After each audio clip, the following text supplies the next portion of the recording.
Bienvenue au Brûlé de football podcast, Pierre. Cette semaine, on est accompagné de José Alejandro González Garza, a.k.a. Pepe, la nouvelle recrue des Carabins de l'Université de Montréal.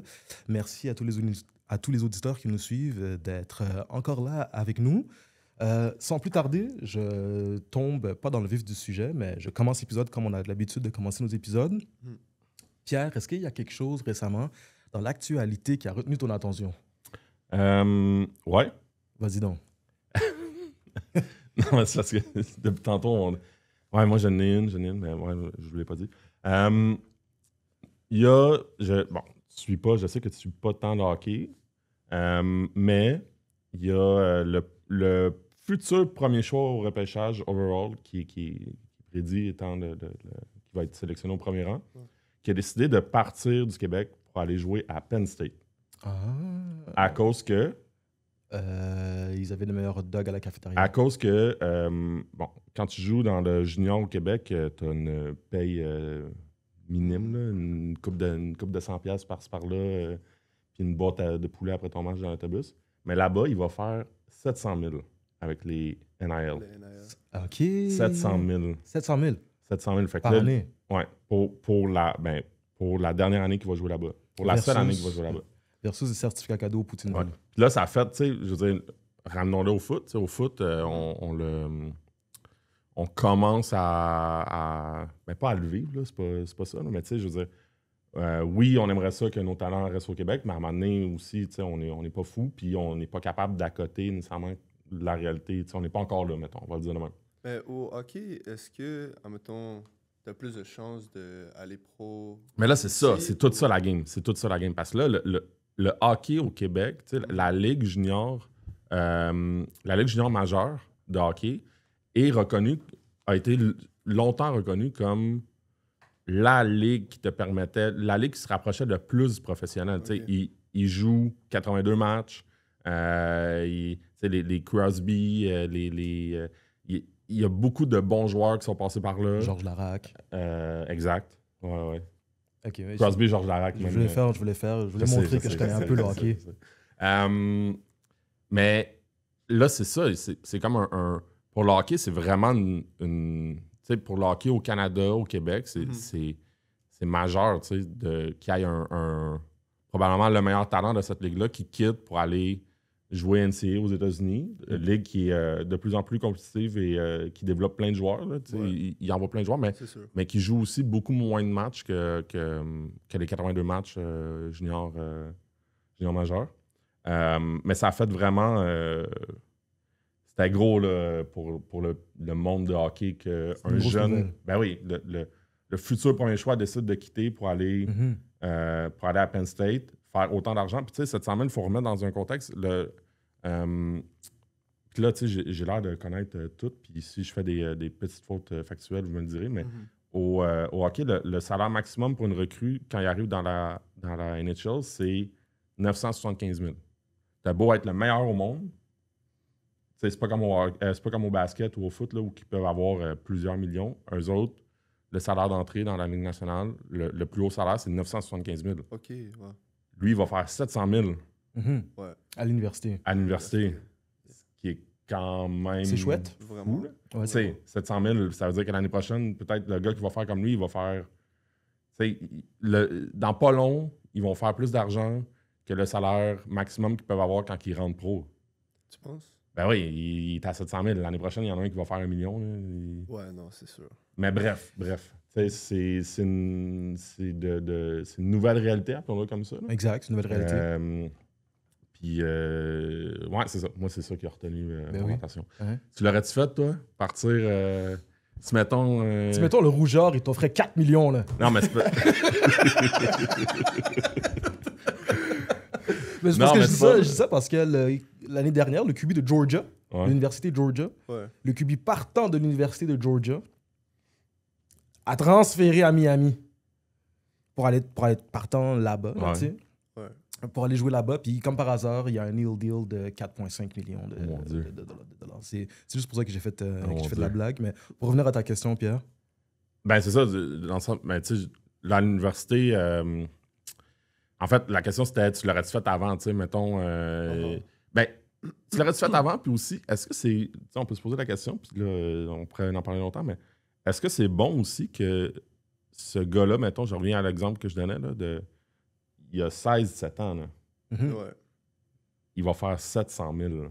c'est fou. Ben, ouais, ben, écoute, j'espère qu'il est bien entouré. J'espère qu'il a un bon comptable. Ouais. Pour vrai. J'espère qu'il est bien encadré, for real. Parce que d'un côté, c'est une opportunité incroyable. Mm-hmm. Tu sais, moi, ce kid-là, je le connais pas. Je sais pas de quel milieu il arrive, mais peut-être qu'il est en train de changer sa vie complètement, là, tu vois. Fait que Qu'il gère bien, parce que aussi, c'est ça qui... ça reste d'un monde de sport où il peut se péter un genou l'année prochaine, puis il ne pourra plus jouer. Là. En tout cas, bref. Mais ouais, c'était ça. J'ai l'impression qu'on va en parler de plus en plus. Puis comment que nous, au Québec, on serait capable de donner l'équivalent. J'ai aucune idée. Il faut que... Non, c'est ça, c'est sûr. Ben, on a toujours été en retard par rapport aux États-Unis, je trouve, dans les sports là, en général.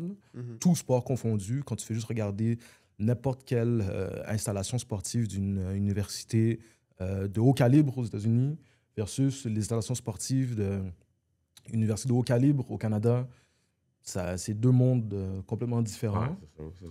J'ai l'impression qu'avec l'arrivée du NIL, comme je le mentionnais, il y a une partie que c'est vraiment nice pour les joueurs. Tu sais. Il y a une autre partie où il semble y avoir un peu une perte de contrôle.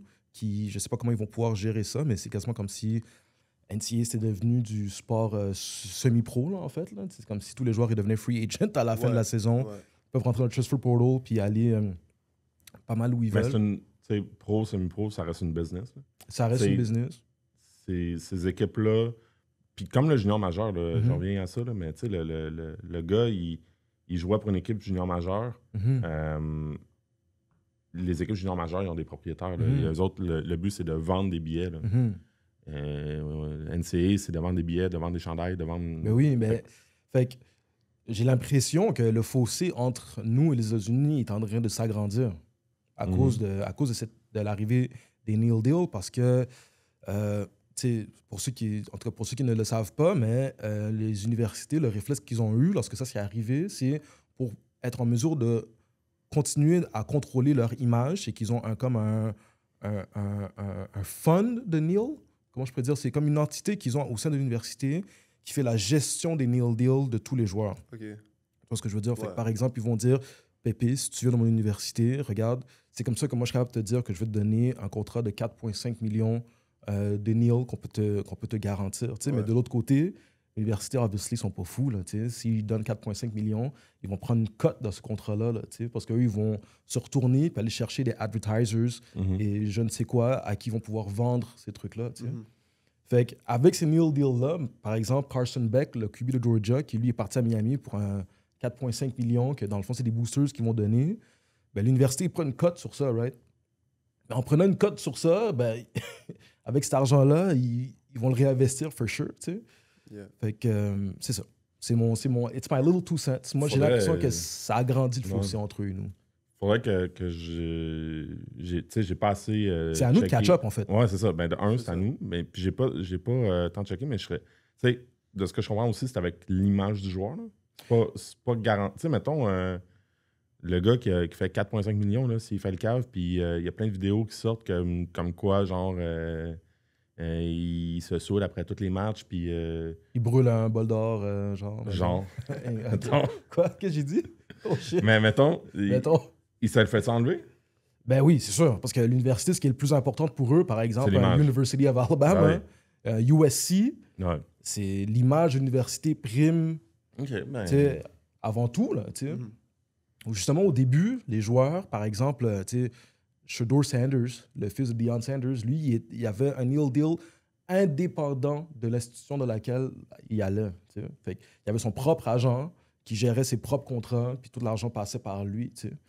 Ça, c'était au tout début des Neil Deals. Puis c'est là que rapidement les universités ont fait comme wow, parce que, attends, si lui, il part avec son agent, après ça, il va faire des annonces pour le Miami Daily sur Sherbrooke, pour ceux qui connaissent, là. Ben moi l'image de mon université est ternie parce que par association, it doesn't look good. Là. Tu comprends ce que je veux dire? Là, tu sais? Pour Québec, la référence, ce serait peut-être genre la pyramide. Là. Tu comprends ce que je veux dire? Là? Le Pizza Salvatore, la pyramide. Je sais pas s'il y en a un là-dedans, là, mais ils vont comprendre ce que je veux dire, je pense. Là, tu sais? Ouais. Ben ouais. Mais fait que c'est ça. Fait que, tu sais, c'est ça. C'est une nouveauté, c'est une innovation. Le sport se développe. J'ai hâte de voir qu'est-ce que ça va devenir tout ça. Là. Mais pour l'instant, ça a l'air d'être un peu chaotique. Ouais, mais c'est ça. Les joueurs, ils prennent des décisions comme pour l'argent. Puis c'est pas comme est-ce que tu dois jouer dans cette équipe? Est-ce que tu as le plus de chances de start, de voir du terrain? Comme si tu dis tu as des bonnes chances d'aller pro au hockey, par exemple, dans la Ligue du Québec, comme si c'est juste ton but, c'est d'aller pro, pourquoi est-ce que tu partirais dans une autre ligue? C'est clairement juste pour de l'argent. Puis je pense que ça. Je sais pas, moi, j'ai tout le temps été à l'encontre de prendre une décision strictement pour de l'argent. Je pense qu'il faut que tu regardes plus dans le futur, comme ça finit pas juste là après l'université. C'est comme, faut que tu regardes ce que j'ai la chance d'aller pro et tout. Absolument, absolument. Bref. Fait que c'était ton actualité, ça, Pierre? Ouais. Mais on essaiera. On essaiera. Mais je vais aller un petit peu plus, mais on essaiera d'en parler au fur et à mesure, là, comme... Ouais, c'est ça. OK, d'accord. J'ai hâte de voir aussi où qu'on s'en va avec ça. Exact. J'ai hâte de voir comment ça va évoluer parce que c'est le début. T'sais, tant mieux qu'on l'ait fait, au moins on progresse. Là. Je pense que trop longtemps, là, c'est encore une fois, là, on va repartir là-dessus, mais les équipes ils ont fait beaucoup d'argent. Ils ont fait beaucoup d'argent sur ces joueurs, avec ces joueurs-là. J'allais dire sur ces joueurs-là. Mais ouais, j'ai hâte de voir. Bref, excuse. Toi, Pépé, par hasard, ouais. Est-ce qu'il y a quelque chose qui a retenu ton attention dernièrement dans le monde sportif? Ça se peut que oui, ça se peut que non. Sinon... Ben, en fait, je vais te relancer directement avec une deuxième question. Okay. Je l'ai mentionné tantôt. Tu t'appelles José Alejandro González Garza. Ouais. Mais tout le monde dans le street te connaît sous le a.k.a. Pépé. Ouais, vraiment tout le monde. Hein. Tout le monde te connaît sous le a.k.a. Pépé. Même les annonceurs... vont t'appeler Pépé. Ouais. D'où est-ce que ça sort, ça, cette appellation-là, Pépé? Pépé, ben, c'est le surnom de mon nom. En fait, je m'appelle José. Tous les José, leur surnom, c'est Pépé. Fait que si tu croises un José dans la rue, tu peux l'appeler Pépé, puis je suis sûr qu'il va se reconnaître. Fait que... C'est simple comme ça? Ouais, c'est simple comme ça. C'est comme Bob puis Robert. C'est comme Olivier puis Oli? Ouais. Ça a un meaning dans la Bible. Ouais. C'est comme Richard puis Dick? Ouais, c'est ça. Bref, mais continue. Ça a un meaning dans la Bible? Ouais, c'est un meaning dans la Bible. Je sais pas exactement c'est quoi, mais... Ah ouais, ça fait longtemps que tu es allé à l'église. Mais c'est ça. Moi, je suis le 4e ou le 5e de mon nom. Fait que tout... mon père, mon grand-père, le père de mon grand-père, on s'appelle tous Pépé. C'est une bonne lignée. Sérieux? Ouais. Est-ce que tu as déjà envisagé que ton fils, ça va s'appeler José aussi? Ouais, moi, ben, en fait, moi, c'est plus... Je pense que je vais l'appeler Pépé. Moi, directement. On va skip. On va skip le José. Non, mais c'est des jokes, mais moi, j'ai tout le temps dit ça comme en blague, mais moi, j'aurais aimé ça m'appeler Pépé aussi. Ouais, je pense que tu veux dire. Ok, ouais. Fait que c'est low-key une tradition familiale un peu. Vraiment, ouais. Ok, excellent. Nice. Cette actualité-là était meilleure que la mienne. Mais bref. Ouais, ben écoute, j'avais des choses à clarifier. Ça fait longtemps qu'on connaît Pépé, là, tu sais. Fait que moi, j'ai jamais su. J'y parlais pas souvent tant que ça. Mais c'est ça, le pourquoi. Ouais, le pourquoi c'était Pépé. Ouais, exact. Ouais. Ben, c'est ça, exact. Mais je pense que tu me l'avais déjà expliqué. Ouais. Ouais. Mais il y a beaucoup de gens qui se demandent la même affaire tout le temps. Ben oui, non, mais c'est ça. Parce que là, ils essayent Pierre-Paul, comme ils essayent de link les affaires. Là, je dis José, mais Pépé, il sort de là. Ouais, non, c'est ça, exact. Non, c'est un bon poil. Ouais. Non, exact. Et c'est Pierre-Michel. Non, ça fonctionnera pas. Pépé, où est-ce que tu as grandi? D'où est-ce que tu viens? Moi, je suis né au Mexique, à Monterrey. J'ai commencé à jouer au foot là-bas. Mon père m'a inscrit au foot quand j'avais 3 ans. Direct, quand on pouvait inscrire quelqu'un, il m'a inscrit. Lui, c'est pas quelqu'un qui a joué au foot. Il a commencé à jouer au foot trop tard. Et je pense que, il a vu le niveau avec les autres. Il était vraiment pas là. Il a commencé à 17. Fait qu'à 17, c'est vraiment... tu vois, eux qui ont commencé avant. Fait que là, lui, il s'est dit, quand je vais avoir mon premier fils, je vais l'inscrire since day one, puis je vais commencer à à le coach et à l'entraîner. Tout le temps été carrière. J'ai grandi à Monterrey. J'ai déménagé au Canada quand j'avais 6-7 ans. Puis au Canada aussi, je pense que le foot, le Canada l'a amené à un autre niveau, comme knowledge-wise. Il y a des bons talents au Mexique, mais le foot canadien, c'est beaucoup comme de stratégies très différentes, très poussées, des nouveaux coverages et tout. Fait que c'est ça, je pense. Ça m'a totalement permis d'être le joueur que je suis aujourd'hui, 100%. Lorsque tu étais plus jeune, ton nid familial, il ressemblait à quoi? Est-ce que tu as grandi avec tes deux parents? Est-ce que tu as des frères et sœurs? Ça ressemblait à quoi? Ouais, ben, y a mes deux parents qui sont toujours ensemble. Dans ma famille, il y a moi et ma sœur. On a tout le temps été très proches de nos grands-parents, de mes tantes, oncles. À chaque fois qu'on va au Mexique, c'est avec eux qu'on passe notre temps. On essaie d'y aller pas mal régulièrement. Mais ouais, on est une famille qui est très tight. Puis justement, on a déménagé ici. Il y avait juste moi, ma sœur, mon père et ma mère. Fait que c'est sûr que c'est mon centre et c'est avec eux qu'on passe Noël, qu'on n'a pas la chance d'aller au Mexique et tout. Fait que, ouais. Puis le football, est-ce que c'est le premier sport que tu as fait? Ouais, premier sport que j'ai commencé à faire. Tranquillement, le baseball a embarqué dans ma vie. Tranquillement. Ça allait dire quelque chose de raciste, Pierre. Je me suis retenu. Mais au Mexique, baseball, c'est pas comme... pas comme en République dominicaine. Ouais, République dominicaine. Vraiment pas. Vraiment pas. Je pense que le foot est plus populaire que le baseball au Mexique. Oh, ouais. Vraiment. Sérieux? Ouais. Il y a beaucoup de fans. Puis comme des fois, quand je vais, c'est la saison universitaire là-bas, les estrades sont remplies, mais c'est impressionnant comment il y a des gens. Ouais, vraiment. Exact. Ben justement, on va parler plus tard dans ton parcours, mais puis comparativement au soccer, la place que le foot prend au Mexique, ça ressemble à quoi? Ben, honnêtement, je suis pas tant familier avec ce côté-là, le soccer au Mexique, mais d'après moi, c'est dur à battre. Comme s'il y a plus de gens, plus de fans du soccer que le foot, c'est impressionnant parce que le foot, il y en a vraiment, vraiment beaucoup. Ok, ouais. Ah ouais? Je pense qu'il y a plus de gens qui jouent au soccer, mais universitairement, je pense que le foot, c'est vraiment le centre de l'université. Ouais, je vois ce que tu veux dire. Ouais. Rappelle-nous à quel âge t'es arrivé au Canada? 6-7 ans. 6-7 ans, ok. Fait que t'avais pas encore commencé l'école, t'as commencé l'école ici, dans le fond. Ben, j'avais commencé un peu Ok. là-bas, mais ici, ouais, c'est plus où est-ce que j'ai appris à faire toutes les autres affaires. Mais je parlais vraiment bien espagnol avant que j'arrive. Je suis arrivé à une école d'accueil ici à Laval, où est-ce que, justement, les classes étaient comme pour apprendre à parler français. Je pense que j'ai appris le français quand même vite. 8 mois, puis j'étais dehors de l'école d'accueil et j'ai pu m'intégrer à une école normale. Exact. Ouais. C'était quoi tes premières... parce que moi, malheureusement, j'ai pas ça dans ma banque de mémoire parce que j'étais trop jeune quand je suis arrivé, mais c'était comment, toi, comment tu te souviens quand tu es arrivé au Canada? C'était quoi tes premières réactions? Réaction? Ben, je l'ai dit dans d'autres entrevues, mais l'affaire qui m'a plus choqué, puis les gens ils vont rire parce que c'est quelque chose qui a fait rire, mais les sacs de lait. Le lait dans un sac, c'est ça qui m'a marqué le plus.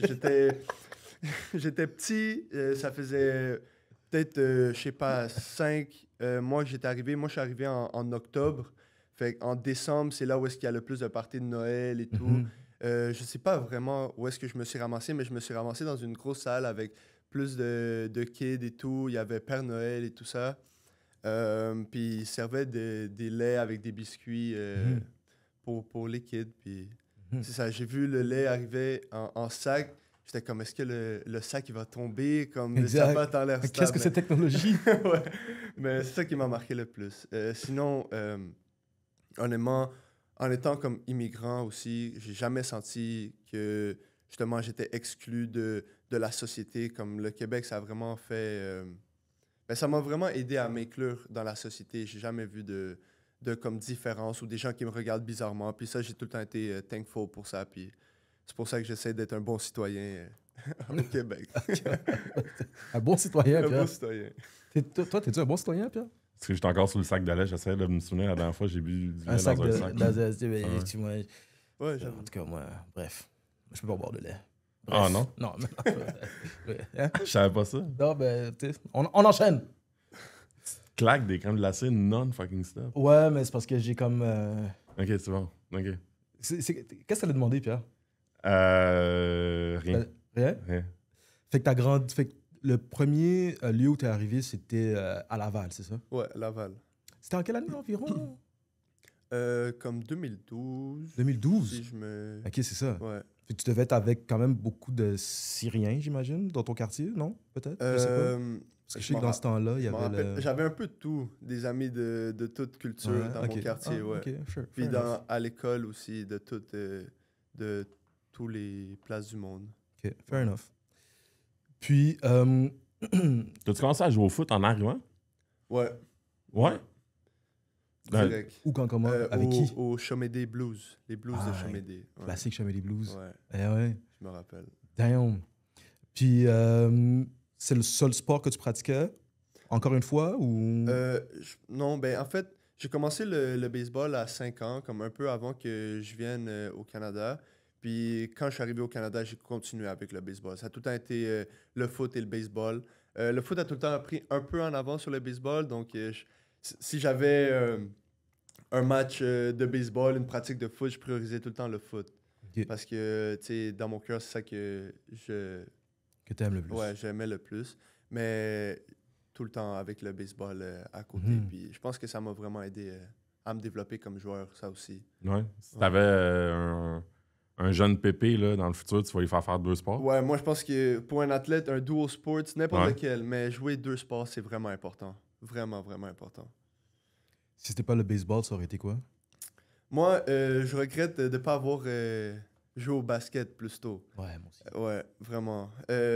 Avec le cégep, tu sais, pendant une pause ou quelque chose, aller au gym avec tes boys qui sont là, qui sont aussi en pause, jouer au Mhm. basket, c'est quelque chose que j'ai adoré, puis je veux continuer à faire parce que le basket, c'est cardio et tout, mais c'est juste un beau sport, moi, je trouve. Mhm. Ouais. Absolument. Ouais, je suis d'accord avec toi. T'as-tu remarqué comment moi j'ai pas dit moi aussi?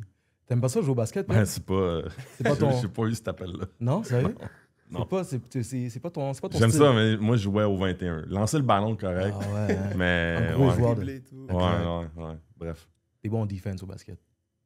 Ouais. Ben, c'est comme kickstep. Ok, ouais, j'avoue. J'avais pas pensé à ça comme ça. C'est vrai? Ouais, non, mais vraiment pas comme ça. Moi, excuse-moi, j'avais pas fait ce parallèle-là.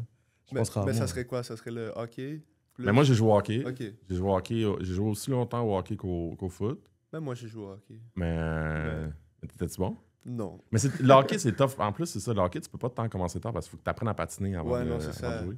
C'était dans le C, puis on s'arrangeait. Mais un affaire que moi, j'aurais aimé, puis là, ça va avoir l'air super vague, mais j'aurais aimé ça essayer un sport individuel. Mm. Tu sais, Ouais. genre La boxe. patin de vitesse ou genre, ou mettons, de l'haltérophilie ou genre du lancer, du javelot. T'as cet appel-là? Ben, Mais ouais, c'est ça. Moi, ben, je l'ai une fois aux 4 ans quand je regarde les Olympiques. Ok, c'est ça. exact. Non, mais c'est vrai, tu sais, je veux dire. mais je pense que aussi c'est comme plus facile, je vais le dire, comme percer dans un sport individuel, tandis que comme c'est mesurable. Comme peu importe t'es où, un bon temps dans un track, ça va être un bon temps aux States, par exemple. Ouais, je comprends Tu vois ce que ce tu que veux je veux dire. Ouais. Comme, tu sais, dans un sport d'équipe, c'est OK, oui, c'est bon, mais la ligue que t'es, comme, c'est beaucoup plus d'impondérables. Exact. Fait que, tandis que dans un sport individuel, tu peux quand même, par toi-même, comme te démarquer, peu importe t'es où, dans n'importe quelle place du monde. Fait que je trouve ça aussi, c'est cool. Ouais. Ben.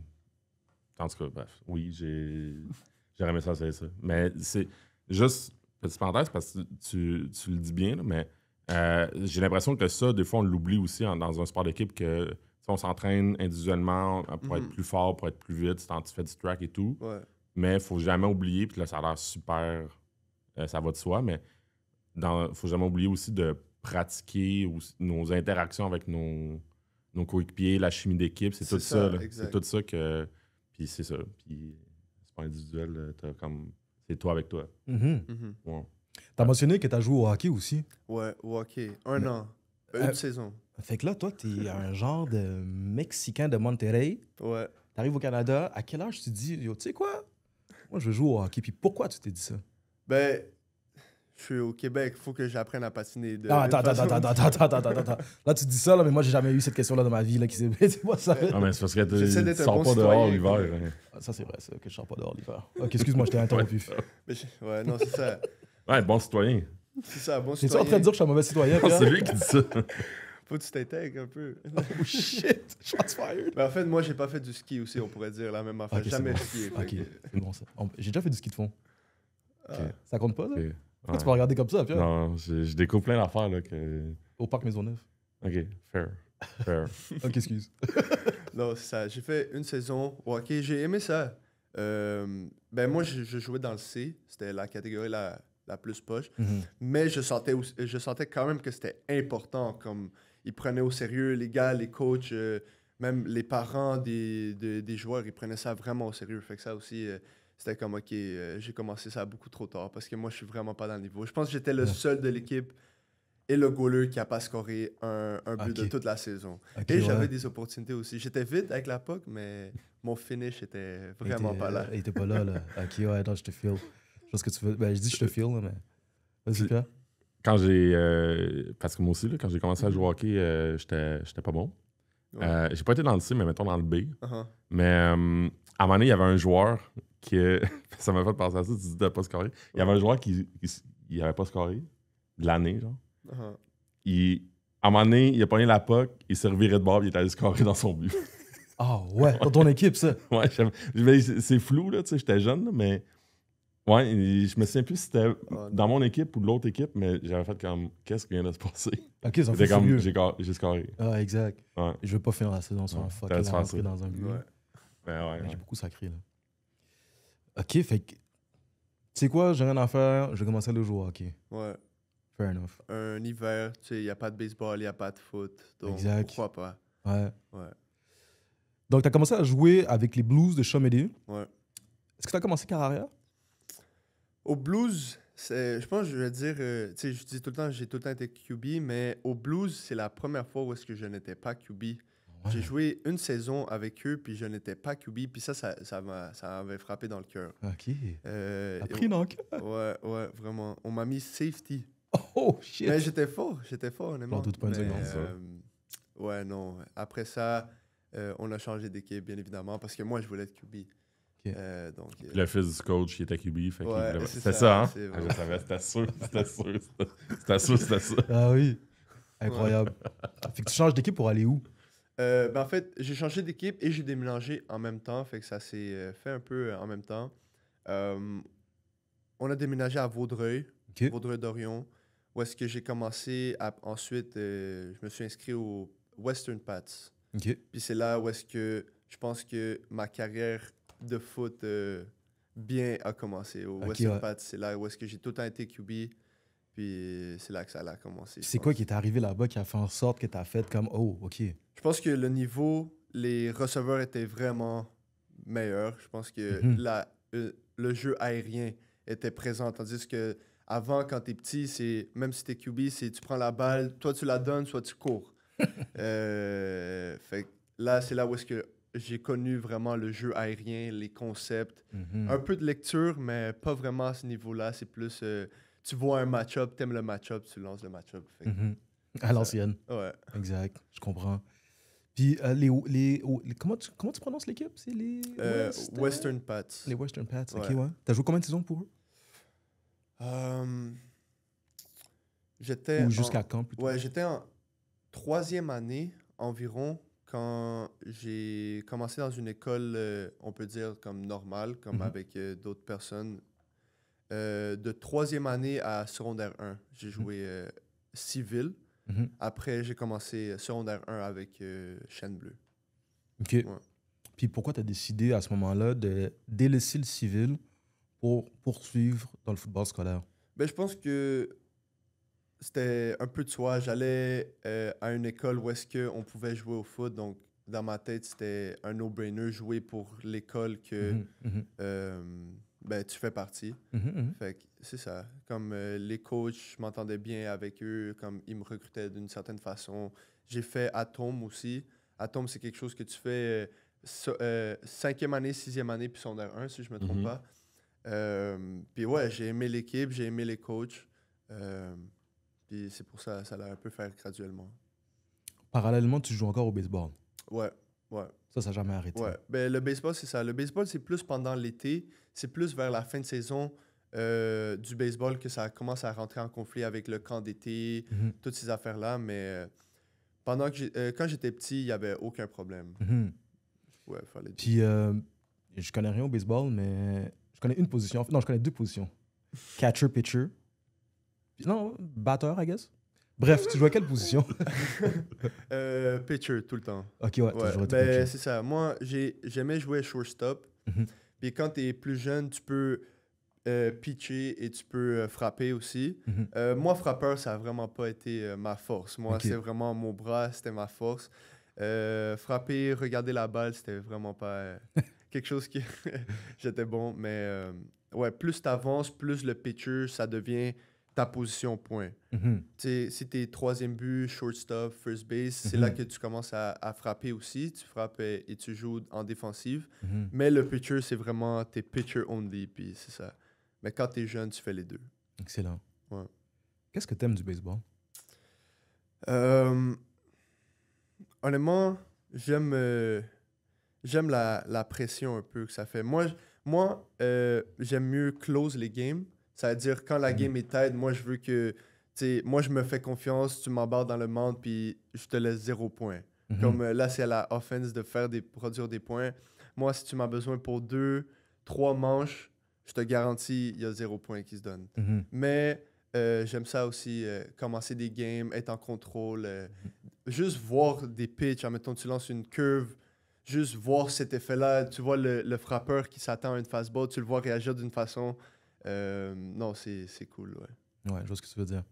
La pression de « Hey, faut que je le strike out ». Faut que je le strike out. Ou j'ai pas la marge de manœuvre pour une balle. C'est ça. Ouais, je vois ce que tu veux dire. Ouais. Excellent. Je me doute de la réponse, là, mais c'est à partir de quand que tu dis « OK, ben, je suis bon foot ». Tu réalises que tu es bon, tu réalises que « OK, je vais me rendre le plus loin possible ». Puis... tu fais des moves pour le faire. Là. Je me doute c'est quand. Là. Mais ouais, c'est à partir de quand que tu réalises que t'es bon? Au foot? Ouais. Moi, je pense je réalise... Ou que tu veux le faire, ou que tu veux te rendre le plus loin possible. Là. Ben, en fait, j'ai tout le temps eu la mentalité de me rendre... Ouais, tout le temps. Comme le foot, ça a fait partie de mon quotidien depuis que je suis tout petit. Comme aller à l'école, donc vivre sans le foot et penser à... OK, peut-être dans un temps, je dois prendre une décision, arrêter le foot pour X raisons. Comme moi, c'était pas dans ma tête. Moi, ça a tout le temps été le foot prend le dessus sur n'importe quel aspect de ma vie, même si, des fois, ça devrait pas. Mais moi, ça a été tout le temps ça, cette mentalité pour donner mon 100%, puis compétitionner, puis tout le temps envisager comme mon futur dans le foot. Ouais. Ouais, OK. Ben, parce que, tu sais, souvent, quand t'es jeune, tu regardes des matchs à la télé, puis tu dis hey, « j'aimerais ça un jour », mais de dire je vais tout faire pour... OK. Ouais, tout le temps. Mais sinon, aussi, quand j'ai fait le switch à Notre-Dame, je me dis « OK, wow, comme passer de Division 3, parce que Chêne Bleu, c'est Division 3, à une Division 1, pour moi, c'était la meilleure nouvelle de ma vie à ce temps-là. Ça m'a ouvert beaucoup d'opportunités, comme changer d'école et tout. Puis c'est là où est-ce que je me dis... OK, comme, I can really do this. Puis si je mets mon mindset dans n'importe quoi, dans le foot, je vais pouvoir le réussir. Ouais. Ben oui, parce que c'est ça. Je l'ai dit tantôt, qu'on enregistre, mais j'ai collé l'offensive 2 années dans ma vie. Puis une des 2 années, c'était Pépé le Kiwi. Exact. Ben justement, tu l'as mentionné, tu es passé du Chêne Bleu au Collège Notre-Dame. Comment cette transition-là... de ton point de vue, comment cette transition-là est arrivée? Ben, il y avait 2 transitions. Il y avait côté école, académique, c'était ben, obviously, tu passes d'une école publique à une école privée. C'est sûr, c'est plus encadré. Les gens, ils prennent ça comme plus au sérieux, dans une sorte. Et il y a le côté football aussi. Comme c'est une différente mentalité. Là, tu es dans Division 1. Tu veux compete, tu joues contre les meilleures écoles au Québec. Puis ça, c'est quelque chose que moi, j'avais besoin d'être entouré de. Il y avait beaucoup de joueurs que, ils jouaient au foot parce que c'était comme plus récréatif et tout. Mais moi, dans ce que je voulais faire, je voulais compétitionner au plus haut niveau, peu importe c'est quoi l'âge. Puis c'est ça, Notre-Dame m'a permis de faire ça direct quand je suis rentré. Fait. Ça a été vraiment important pour moi, puis pour mon parcours. Puis ton processus décisionnel, parce que, tu sais, je veux dire, Notre-Dame, c'est pas la seule équipe en Division 1. Mm-hmm. Puis, don't get me wrong, on était très contents que tu viennes chez nous. Mais pourquoi nous? J'allais dire pourquoi nous, mais c'est vrai que c'est nous, là, tu sais. Faut pas que j'oublie que je suis le host de Prelude Football Podcast. Mais pourquoi Notre-Dame, tu sais? Ouais, ben avant de choisir un secondaire tout court, avant d'aller à Chêne-Bleue, moi j'avais fait un camp, je me rappelle pas c'est quoi le nom, mais il y a un camp à Notre-Dame. C'est ça? Ben oui. Non, mais je pense pas que c'est celui-là. C'est avant. Le grand champion? C'est avant. Un camp de jour? Peut-être c'est un camp de jour. Ouais, ça doit être le camp champion. Le camp champion. C'est ça, exact. Mais ça, c'était ma première impression de Notre-Dame. Et direct, comme moi, je me suis dit, moi, je veux venir ici. C'est sûr que comme économiquement, comme financièrement, c'était une école qui coûtait beaucoup d'argent. Puis comme à ce temps-là, mes parents n'avaient pas les moyens pour payer cette école-là. Fait que j'ai commencé à Chêne-Bleue en me disant, si je fais bien à Chêne-Bleue, si je mets des bonnes choses sur le tape et tout, peut-être, on ne sait pas, je vais pouvoir communiquer avec Notre-Dame dans les années qui suivent pour avoir peut-être une bourse ou quelque chose. Mm-hmm. Là, en finissant ma saison de secondaire 2, on a tout pété en Division 3. On gagnait des matchs 48-0. On était vraiment, vraiment forts. C'est le fun, mais j'ai besoin de cette adversité de plus. Donc, direct, en finissant cette saison, moi, j'ai contacté Notre-Dame, puis j'ai dit... Je me suis présenté, j'ai dit, je suis corps arrière, je viens de ci, j'ai envoyé mon tape. Puis j'ai demandé juste pourquoi pas demander, est-ce qu'il y a des aides financières comme... Au début, je pense que la réponse allait être non, parce que je connais pas trop les règles, mais je pense pas que tu as totalement le droit de donner des bourses ou comme, est-ce que... En tout cas, comme... Mais tu sais, là, pour...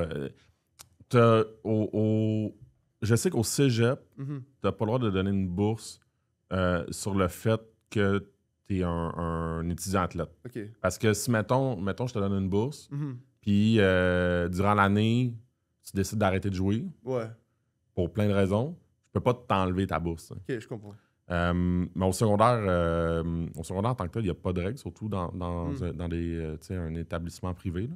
Okay. Mais là, on s'entend, là, je prends la peine de le dire, t'as pas eu une bourse sur ton talent. Tu as une bourse parce que tu l'as travaillé, tu as soumis tes affaires, puis nous, on avait la chance d'avoir un ancien qui était prêt à le faire aussi. C'est ça qui était important aussi. Ouais. Fait que c'est ça. Il y a un ancien qui il voulait faire justement des dons pour justement des gens comme ça. Puis j'étais extrêmement thankful quand j'ai eu l'appel, puis j'ai dit, puis ils m'ont accepté à l'école, tout a été accepté. C'était la meilleure journée de ma vie, je pense. Ouais. Plus que le bol d'or. À ce temps-là. Mais le bol d'or a confirmé que justement, j'ai pas changé d'école pour rien. Puis... Ouais. On va y arriver justement, mais là, t'arrives, tu passes, t'es passé du football à Monterrey, au Chomedy Blues, au Chêne-Bleue. Puis là, tu arrives pour le lieu dans lequel tu joues dans la plus forte ligue dans laquelle tu peux jouer pour les gars de ton âge à ce moment-là. Est-ce que tu te souviens de comment ton intégration avait été à ce moment-là? Est-ce que tu avais fait comme « c'est une coche de plus » ou tu avais fait comme « business as usual » ou comment tu avais vécu ça, toi? Côté football ou côté comme... Les deux m'intéressent, en fait, du côté football, mais du côté aussi de, encore une fois, t'intégrer dans un nouvel environnement. Mais I guess que tu devenais habitué à t'intégrer dans de nouveaux environnements, tu sais. Ouais. Mais c'est ça, je suis intéressé de savoir comment toi, tu l'as vécu. Non, mais c'est sûr qu'en étant corps arrière, ou surtout, comme ton intégration se fait quand même facilement. Tu vois, les gars, direct, since la première pratique qu'ils m'ont vu et j'ai eu comme contact avec eux, ils m'ont tout de suite intégré. Puis c'est mes boys à ce jour-là. Comme c'est eux, justement, avec eux, j'ai appris à jouer au foot. L'intensité du foot était différente, était beaucoup plus forte comme que Chêne Bleu, 100%, mais c'est quelque chose que je voulais faire. Puis c'est quelque chose que je m'étais engagé à faire direct le début. Fait que c'était business as usual, comme tu dis. Il y avait aussi le transport qui était très difficile pour moi. Comme j'habite à Vaudreuil, je dois prendre le train, ensuite le métro. Excuse-moi. Mais c'était un engagement justement que j'étais prêt à le faire pour être entouré comme d'un meilleur programme de foot, si je me permets. Puis c'était une énorme saison. Énorme saison. Qu'est-ce que tu viens de cette saison-là? Ta deuxième saison comme commentateur offensif, qui est la première saison de Pépé au Cactus Collège Notre-Dame.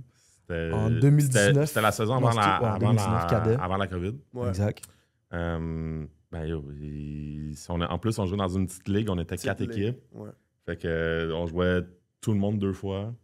On a commencé la saison avec un double overtime. On a fini la saison avec un double overtime. Ouais. Pépé, il kickait aussi. Ouais. Il était kicker. Fait que il scorait des points. On a gagné un match sur le dernier field goal. Dans le jeu du match, field goal, on l'a rentré. C'était fou. C'était fou. Ouais. Pour le reste, c'était fou. Vraiment. Ouais. T'as aimé ça, hein, Pierre? Cette saison-là, c'était... C'est fou. Ouais, c'est ça. Il n'y a pas d'autre mot. C'était complètement fou. Moi, comme carré, en plus, penser qu'on va gagner un match parce que moi, je vais kicker la balle, comme c'est... Ouais, puis, tu sais, je veux dire, t'avais lancé le fade, puis après ça, t'avais kické le balle. Ça, fun fact. Des fois, j'en reparle, mais... fait qu'il kick le ballon. Il pleut aussi, me semble. Ouais, me semble qu'il faisait pas beau. Ouais, il là. faisait pas tant beau. Ouais, c'était dégueu. Kick le ballon, on rentre le ballon, fait que tout le monde court sur le terrain. Ouais. Ah, on a gagné. En plus, je pense le holder, ça avait blessé durant cette game-là. Fait que là, on avait un autre holder. Ça se peut, ouais. Là, tout était stressant. On était deep, reculé. La balle, genre... comme c'était ouais, non, mais c'est ça. Puis j'arrive, c'est ça. Puis c'était loin, là. C'était genre Ouais, comme 30. Ouais, 35. 30 ans. Ouais, au moins 30. On va dire 30. Pour du football cadet. Pour du football cadet. Ouais. Puis c'est vrai, c'est vraiment genre, le ballon part haut, puis il passe juste en arrière, là. Puis nous, on a un coach qui est genre en arrière du poteau début, puis qui filme. Bref, le ballon il est clairement rentré. J'arrive pour serrer la main des coachs de l'autre bord. Puis les coachs me disent non, attends, on est en train de rechecker le vidéo. Il était en train de rechecker le vidéo sur un cell qu'un parent avait filmé. Puis il était comme ça se peut que le kick soit pas bon. J'étais comme non, il n'y a pas de reprise vidéo cadet. Ça va faire. Mais c'est ça, toute des idées. J'ai des boys qui te disent qu'il n'est pas rentré. Non, il est rentré. Je te jure, il y a une vidéo quelque part, je l'ai, profond dans mes affaires. Mais pause. Je te garantis qu'il est rentré. Je te garantis qu'il est rentré. Nice. Je te jure. Mais ouais, c'était fou. Mais c'est ça, il y avait un ref en dessous du poteau. Là, je peux pas croire qu'il y a la balle a rebondi devant lui. Ouais, il est 100% rentré. Mais bref.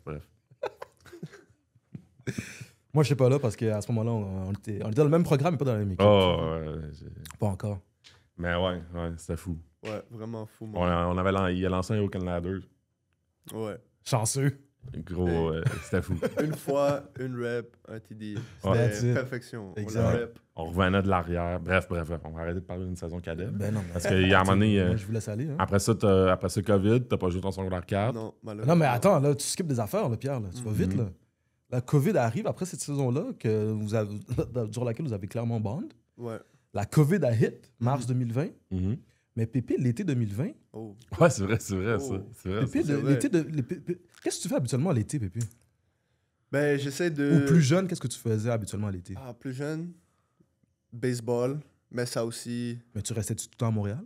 Pas tout le temps, non. J'allais... Comme si j'avais l'opportunité d'aller au Mexique, j'allais tout le temps voir ma famille. Je restais le plus longtemps possible là-bas. Exact. Ouais. Fait que là, l'été 2020... Ouais. L'été 2020 arrive... Au Canada... Il y a des couvre-feux. On peut pas sortir. À chaque jour, je fais des marches de 3 heures avec Pierre. Toi, tu vas voir la famille au Mexique. Au Mexique, pendant 1 mois et demi, si je me trompe pas. Ouais. C'était un bon bout. J'arrive au Mexique. Moi, j'avais aucune expectation de quoi que ce soit. Moi, je pensais que j'allais pas toucher un terrain de foot avant. Tu vas en vacances? Ouais, c'est ça, je vais en vacances. J'arrive là-bas. Là, mon oncle, tu sais, il me dit la saison du Mexique s'est reportée à l'été parce que justement, ça s'avait annulé pour le COVID. Puis ça, c'est une ligue civile, comme ici. La saison vient juste de commencer, ça fait comme 1 ou 2 matchs. Comme, est-ce que tu veux aller voir what's up? Là, moi, 100%, aucune hésitation, je dis oui, mais j'ai pas de spike, j'ai rien. Le lendemain, boum, on va chercher des spikes de mon 16. Puis aussi, trouver des spikes de mon 16 au Mexique, moi, je fais taille 12. Au Mexique, des spikes 12, c'est impossible. C'est impossible à trouver. Mais somehow, on a trouvé des spikes numéro 12. Des spikes 12, grandeur 12 sur Marketplace. Ils étaient bleus. En plus, l'équipe où est-ce que j'allais jouer était bleue. C'était comme parfait. Des spikes de foot ou genre des Cristiano Ronaldo? Non, des spikes de foot, Under Armour, que j'ai joué avec eux au Canada. Ensuite, comme j'ai vraiment regardé ces spikes-là longtemps, j'achète des spikes. Je vais m'inscrire. En fait, je vais faire quelques tryouts. Je vois comment l'équipe c'est. Les joueurs super nice avec moi. Ils me demandaient plein de questions aussi. Puis je me suis intégré avec eux. Puis je me suis inscrit et j'ai fait une mini-saison avec eux. Mini-saison. On a joué quand même 5-6 matchs. Ouais. Fait que nous, Pierre, pendant qu'on était au Québec, en train de pas jouer en 2020, ce gars-là, il a pu jouer une saison. Juste avant la saison qui a comme... Qui a pas eu de saison. Ah non, c'est ça, qui a pas eu de saison finalement. Ouais. Qui a eu un training camp sans saison, là, tu sais. Ouais. Ah mon Dieu. Une saison au Mexique, out of nowhere. Out of nowhere, vraiment. Fou expérience, vraiment. Ça devait. Ouais. Parce que, tu sais, ça devait être un peu... ça devait être intéressant parce que c'est comme si tu étais immigrant dans ton pays, tu sais. Ouais, c'est vrai. Parce que t'es Mexicain, t'es né là-bas, puis là, toi, t'arrives là, puis là, ils sont comme, ouais, mais toi, tu viens pas d'ici parce que clairement, c'est sûr que t'as un accent. 100%, ouais. Tu vois ce que je veux dire, tu sais? Tout le monde me dit. Mais t'es de là, tu sais. Ouais. Ça devait quand même être spécial. Ouais. Puis, c'est comme football, ouais, c'est 2 mentalités différentes. Comme là-bas, c'est du football à 11, comme du vrai, comme du football aux States. Puis, juste jouer dans ce système, comme c'était nice. Ouais, ça j'ai devait. vraiment aimé, ouais. Petite question légère, là. Nous, ici, on a toujours tendance à, dans nos playbooks, quand on coach, quand on interagit avec les joueurs, on utilise beaucoup de termes anglophones. Ouais. Est-ce que c'est la même chose au Mexique? Là-bas, quand même, oui. Ouais, okay. C'est vraiment quand même anglophone. En fait, je pense que tous les jeux dans le playbook étaient anglophones. Ouais. Mais là, les coaching tips, obviously, c'est en espagnol, mais le playbook, les routes, les coverage, c'est des terminologies en anglais. Ouais. C'est surprenant quand même. Bonne question. J'étais curieux pour eux. C'est pour ça qu'ils font ça aussi en Chine, Pierre? Pourquoi tu ris? Pierre! Je sais pas. En fait, je repensais à notre voyage en Chine, c'est pour ça. Oh shit! En fait, je pense que... on va en parler tantôt, là, aussi. On peut en parler, mais on a joué contre le Japon quand j'ai fait le U20 Team Canada. On a joué contre le Japon, puis il y avait comme un des wristbands d'un des QB qui était tombé sur le field, puis on l'a vu, puis c'était pas en anglais du tout. Ok, ouais, non, c'est ça. Hein. Tu pouvais pas lire, là. Ouais, non, je pouvais pas. Non, c'est ça, là, exact, là. Là. En fait, eux, ils peuvent écrire le jeu sur une pancarte, puis il n'y a pas de problème, là, tu sais. Ouais, ils peuvent tag tous les tracés, puis... exact. Wow. Ben, for real, c'est vraiment ça, là, tu sais. Ouais. Les Russes aussi, ils pourraient faire ça. En tout cas, je vais pas commencer à nommer toutes les races, là. Fait que, en 2020, au Québec, personne joue au football. Pépé finds a way, joue au football au Mexique. L'année passe. La saison 2021 arrive. Ça fait une saison que tu n'as pas joué. Ben non, ça fait une saison que tu n'as pas joué. Ça fait... Toi, ça fait pas une saison que tu n'as pas joué au football. Mais que tu n'as pas joué au Canada. Ouais, exact. Puis, c'est ça. Ben, ta dernière saison, justement, au Collège Notre-Dame, comment ça s'était passé pour toi? Ben, on avait On avait une équipe qui était prête à compétitionner. Mhm. On n'avait pas, je vais être totalement honnête, on n'avait pas des attentes comme de fou, tu vois. Mhm. Nous, on arrive, avant la saison, on se prépare, on travaille fort, on bande en équipe, on se familiarise avec le système parce que justement, comme vu que nous, on a peu de saison en secondaire 4, c'est comme aussi un nouveau playbook, tu vois. Mhm. J'ai passé de comme cadet à ma saison secondaire 5, puis c'est pas moi le seul, comme les Mhm. plus vieux, on est aussi nouveau dans ce système. Mais les gars, ils ont tellement travaillé fort, puis ça a donné le résultat que ça a à la fin. Ouais. Mhm. Absolument. Ouais. Pierre? Qui est un bol d'or. Qui est un Pour bon ceux ouais. que- Ouais, c'est ça. Ouais. Énorme. Ouais. C'est ça, J'ai rechecké la highlight de cette année-là il n'y a pas longtemps. Ouais, ben moi, Ah ouais. c'est ça. Moi, j'aime trop écouter. Ah ouais. Début de saison qui était difficile pour nous quand même. On a perdu des bons talents à la offense. Ben, Mika, il a go down comme... Notre running back. Ouais, c'est ça, notre running back. C'est ça, notre running back est allé down. Un très bon running back. C'est sûr, il allait tout casser dans cette saison-là. Il go down, c'était vraiment un petit step back, en fait, un major step back pour la offense, surtout à comme 1 semaine, 2 semaines de la saison. Fait que Mhm. ça nous a fait mal. D'autres running backs ont go down. Vraiment des défis au début de la saison, mais les gars ont gardé leur sharp, ils ont gardé leur feu. Mhm. Puis c'est ça, on a drive. On a Exact. toute la saison. Là, j'allais passer à la prochaine équipe, Pierre, à moins que tu aies beaucoup de questions. Non, c'est ça. Et tu gagnes un championnat. Exact. Fait que, bon, ben, j'imagine Ouais. qu'à date, tu es satisfait du choix que tu as fait d'arriver à Notre-Dame. Tu gagnes un championnat. Ouais. Tu gagnes un MVP de la Ligue aussi, si je ne me trompe Ouais, pas. ouais. Donc, le meilleur joueur de la Ligue. Là vient le temps d'aller au cégep. Mhm. Là, tu as gagné le bol d'or. Tu Ouais. as mentionné tu es MVP de la Ligue. Mhm. C'est sûr qu'il y a quelques cégeps qui sont intéressés par tes services, bien entendu. Là, tu sais. Ouais, ouais. Toi, ton processus de recrutement pour toi, comment ça s'est déroulé? Ah ben moi, je l'ai enjoy au Mhm. maximum. On se fait vraiment pas recruter beaucoup de fois dans la vie. Fait que moi, c'était une opportunité pour connaître des programmes, connaître des campus, connaître des différentes mentalités de différents coachs, de OC. Non, c'est ça. C'était vraiment Mhm. une expérience que j'ai vraiment aimée. Puis j'ai vraiment comme pris à cœur parce que justement, c'est mon futur. C'est là où est-ce que je vais passer mes 3 ans qui suivent. Fait que c'est vraiment quelque chose que j'ai pris comme...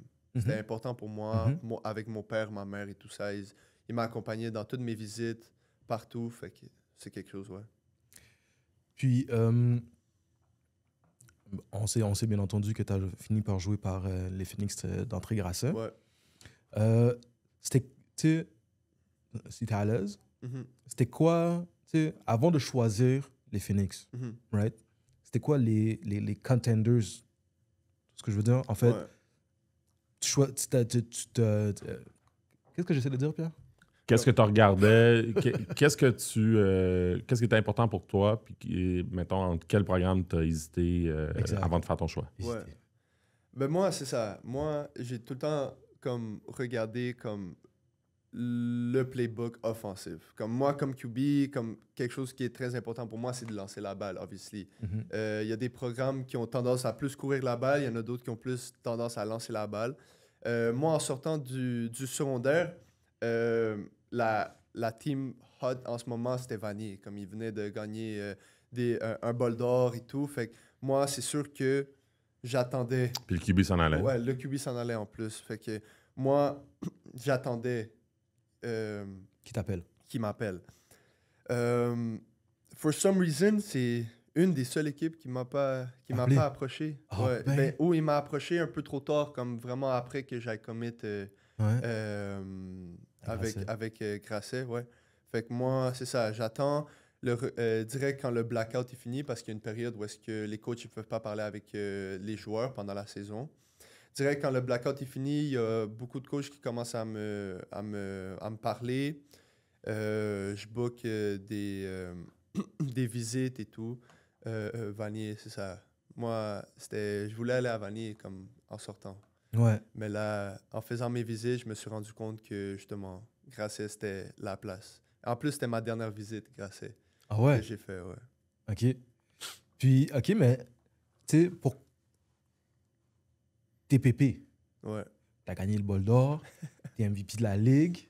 Pourquoi t'es pas allé aux States? Non, ça. Ouais, genre, c'est ça. Oh, shit. Moi, je me demande la même question. Ben, Ouais? mais en fait, plus maintenant, parce que là, je suis thankful d'être ici, bien évidemment, mais moi, j'ai fait les démarches comme si je voulais aller au stage. J'ai texté plusieurs coachs, plusieurs prep schools, mais c'est dur, c'est Mhm. tough. C'est tough aller aux States, justement. En plus, en tant que QB, je trouve, comme c'est quelque chose que je pense que les States sont déjà, on savent déjà qui qu'ils veulent en avance. Mais ouais, c'est difficile, Mhm. très difficile de juste comme avoir cette confiance-là, donner la confiance à un QB qui vient d'un autre pays. Je pense que c'est un big step pour eux. Mais c'est ça. C'est Il y a rien qui arrive pour rien. dommage, ouais. Tu dis que t'es confiant. Tu dis que t'aimes ça, l'adversité. Ouais. Tu dis ces choses-là, tu sais. Puis, pourquoi toi, t'as pas décidé, je veux aller à Vanier, même s'ils m'ont pas appelé, moi, j'y vais. Mais parce que moi, comme joueur de foot, moi, je veux jouer avec le programme qui me veulent le plus. Tu vois, comme pourquoi est-ce que, oui, dans ce temps-là, Vanier, c'est un big thing, whatever. Puis potentiellement, si j'aurais comme contacté Vanier, il m'aurait comme ouvert les portes.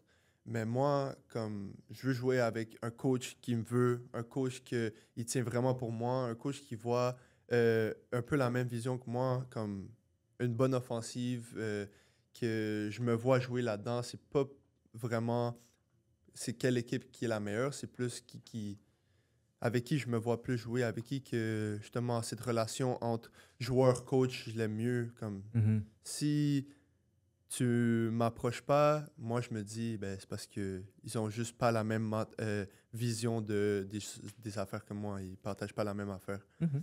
Fait que c'est ça. Ce qui Je comprends. Très bien dit. Première saison collégiale. Là, t'as choisi, OK, je m'en vais à... Ah non, enfin, non. Stop, je vais trouver de Pierre. Mhm. Fait que, finalement, on Pourquoi dirait que j'ai fait un Grasset? AVC. pourquoi Merci. Grasset? Pourquoi Ah, Grasset? mec. Tu dit en plus, c'est la dernière dernière visite. visite que tu as faite. Ouais. Qu'est-ce que tu as là, clairement aussi, I guess que le playbook, tu l'aimais. Fait que Ouais. qu'est-ce que tu aimais dans le système? Non, Playbook, j'aimais. Dans ce temps-là, il y avait Cuisino aussi, que c'était le Mhm. OC, avant qu'il change au Carabin. J'ai eu beaucoup de meetings avec lui. Il me présentait son offense. Juste comme si on faisait du tape en tant que joueur et coach. Puis cette interaction-là, comme c'est quelque chose que j'ai vraiment aimé. La façon de stretch le field. Comme QB, tu veux utiliser tous tes receveurs, tu veux lancer la balle. Puis juste, c'est dans une offensive que, justement, je voulais être. Mhm. Puis c'était un bon coach, 100%, que je Mhm. voulais jouer pour. Fait Mhm. que 100%, c'était à cause de lui, majoritairement, que j'ai choisi. Grasset. Ouais. Après, il est parti, mais coach Alexandre Desjardins, ça a été mon mentor tout le long du cégep. Il m'a mis dans des bonnes positions, dans une bonne offensive. Il m'a mis des bons gars autour de moi. O-line, running back, receveur qui, justement, comme m'ont aidé, justement, Mhm, mhm, mhm, à être dans cette position. Ouais. Ta première saison collégiale, comment ça se passe? Ouais, ben, première saison, c'est tout le temps difficile, tu vois, comme t'arrives encore une fois, Division 1.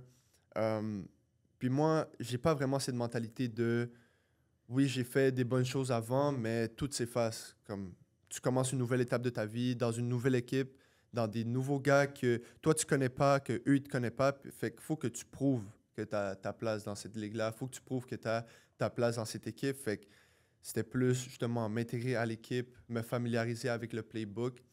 Et c'est plus vers la fin de la saison où est-ce que j'ai pu avoir comme plus le feel. J'ai vu plus temps de jeu, justement. Puis à la fin, c'était pas mal clair. C'est vrai. Cette année-là, t'étais pas partant. C'est ça, j'étais pas partant au début. Ouais, je me souviens. Ouais. Je me souviens de ça. Moi aussi, je m'en souviens. Il y en a d'autres aussi qui s'en souviennent. on les salue. OK. Fait que t'as fini par jouer la saison. Lorsque t'arrives pour ta deuxième saison, est-ce que ton mindset, il change? Comment tu l'abordes, cette deuxième saison-là? Ouais, ben, c'est ça. Moi, à ma deuxième saison, moi, j'étais pas vraiment content du résultat de ma première année rookie. On n'avait pas une fiche incroyable. On avait beaucoup de talent que je trouve qu'on n'a pas comme capitalisé sur le talent qu'on avait. Fait que la mentalité entre ma première et deuxième saison, ça l'a changé complètement.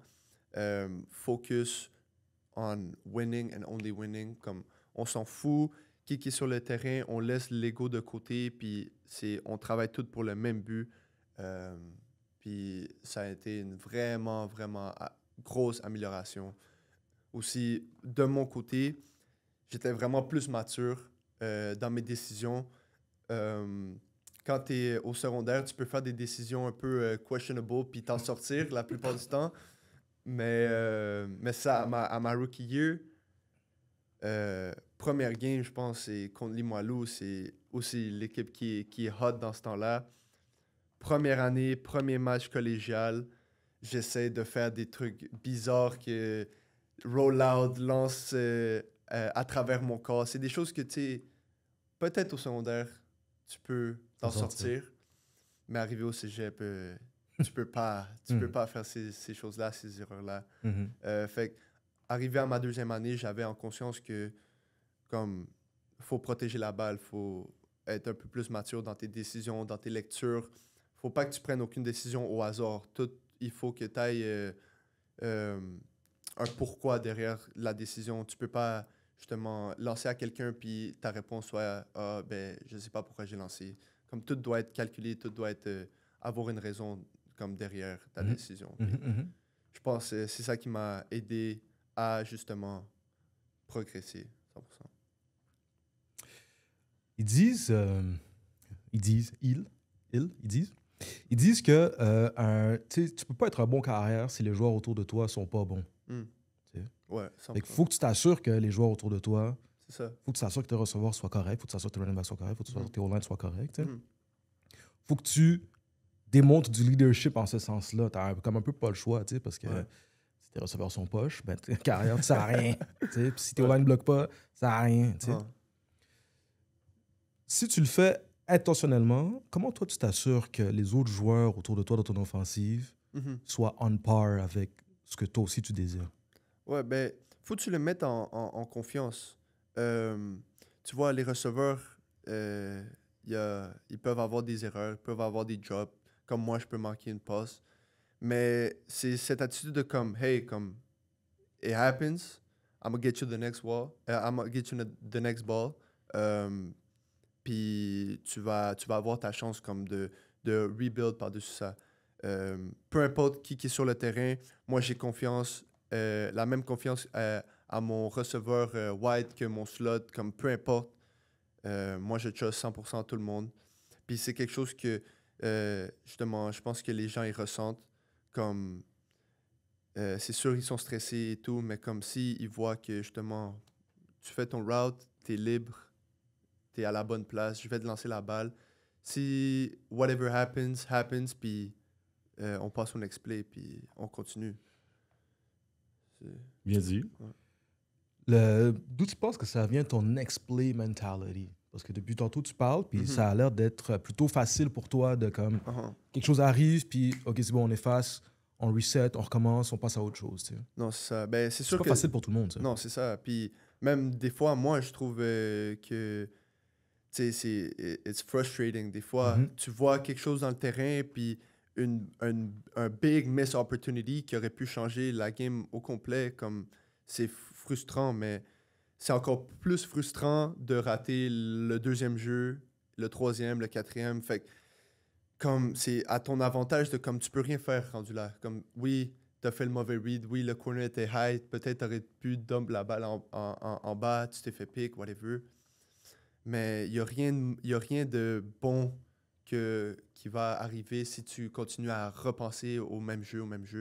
La seule affaire que tu peux faire, c'est, hey, tu vas au banc, tu regardes, tu fais du on-field tape avec coach. OK, moi j'ai vu ci, moi je veux ça. Tu parles, tu trouves des solutions à ton erreur. Puis c'est ça qui te met plus en confiance après quand tu vas rembarquer de comme, OK, ils veulent refaire la même affaire. J'ai déjà vu, je sais qui va être comme ou dans l'endroit. Parce que tu vois, tu peux faire du tape, tout ce que tu veux la semaine d'avant, tu arrives en game, c'est totalement différent. Fait que faut que tu t'ajustes, puis tu peux pas continuer à être stock sur « Ah, j'ai raté cette opportunité, fuck. » C'est ça. C'est ce que tu veux dire. Ouais. Si tu avais des coéquipiers comme ça dans ton équipe, là, par exemple, okay, tu lances une boule à un receveur, puis là, le receveur, il échappe, puis là, tu le vois qu'il prend ça dur sur lui-même. Pour faire suite avec ce que je disais, que toi, pour être bon, tu as besoin que les gens autour de toi soient bons. Peux-tu me donner un exemple de comment tu aborderais ce joueur-là? Si tu l'abordes ou... Ouais, non, ben, super bonne question. Comme...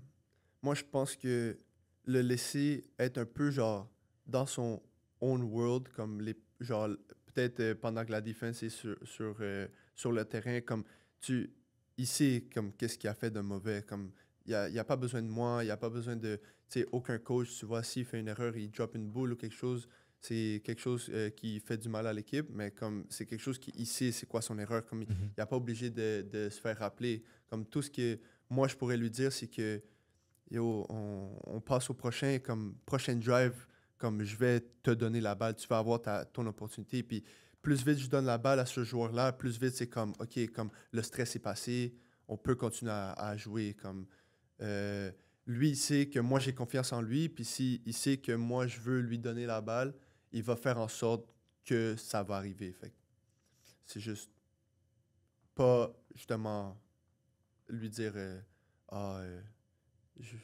comme sort du terrain. Comme. Ouais, je pense que tu veux dire. Exact. Ouais, je pense que tu veux dire. Pierre? Non, je pensais à... merci pour les bonnes questions. Je pensais à... Bref. D'accord. Okay. Là, je vais peut-être aller trop vite mais j'ai le goût de te demander... quand tu repenses à tes années à Grasset... Ouais. Je vais le dire de même, là, c'est pas... qu'est-ce qui manquait, là? Qu'est-ce qui manquait pour atteindre le résultat que vous vouliez? C'est quoi? T'as-tu des regrets? Tu dis-tu...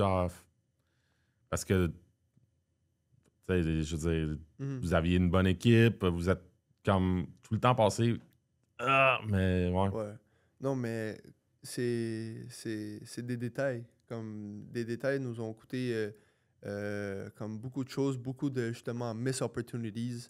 Comme je prends une part de responsabilité aussi, comme 100%, j'aurais pu donner plus pour aider cette équipe-là, mais en regardant le big picture, en regardant comme qu'est-ce que ma cohorte, la cohorte d'en bas et la cohorte d'en haut, on a fait comme dans ces années-là où est-ce que j'étais à Grasset, c'était vraiment quelque chose de beau à voir. Et justement, depuis le début de la saison, on avait un but en tête, on travaillait fort. Après chaque match, oui, il y avait des choses à corriger, mais c'est jamais une question de « Ah, j'aurais pu comme donner plus ».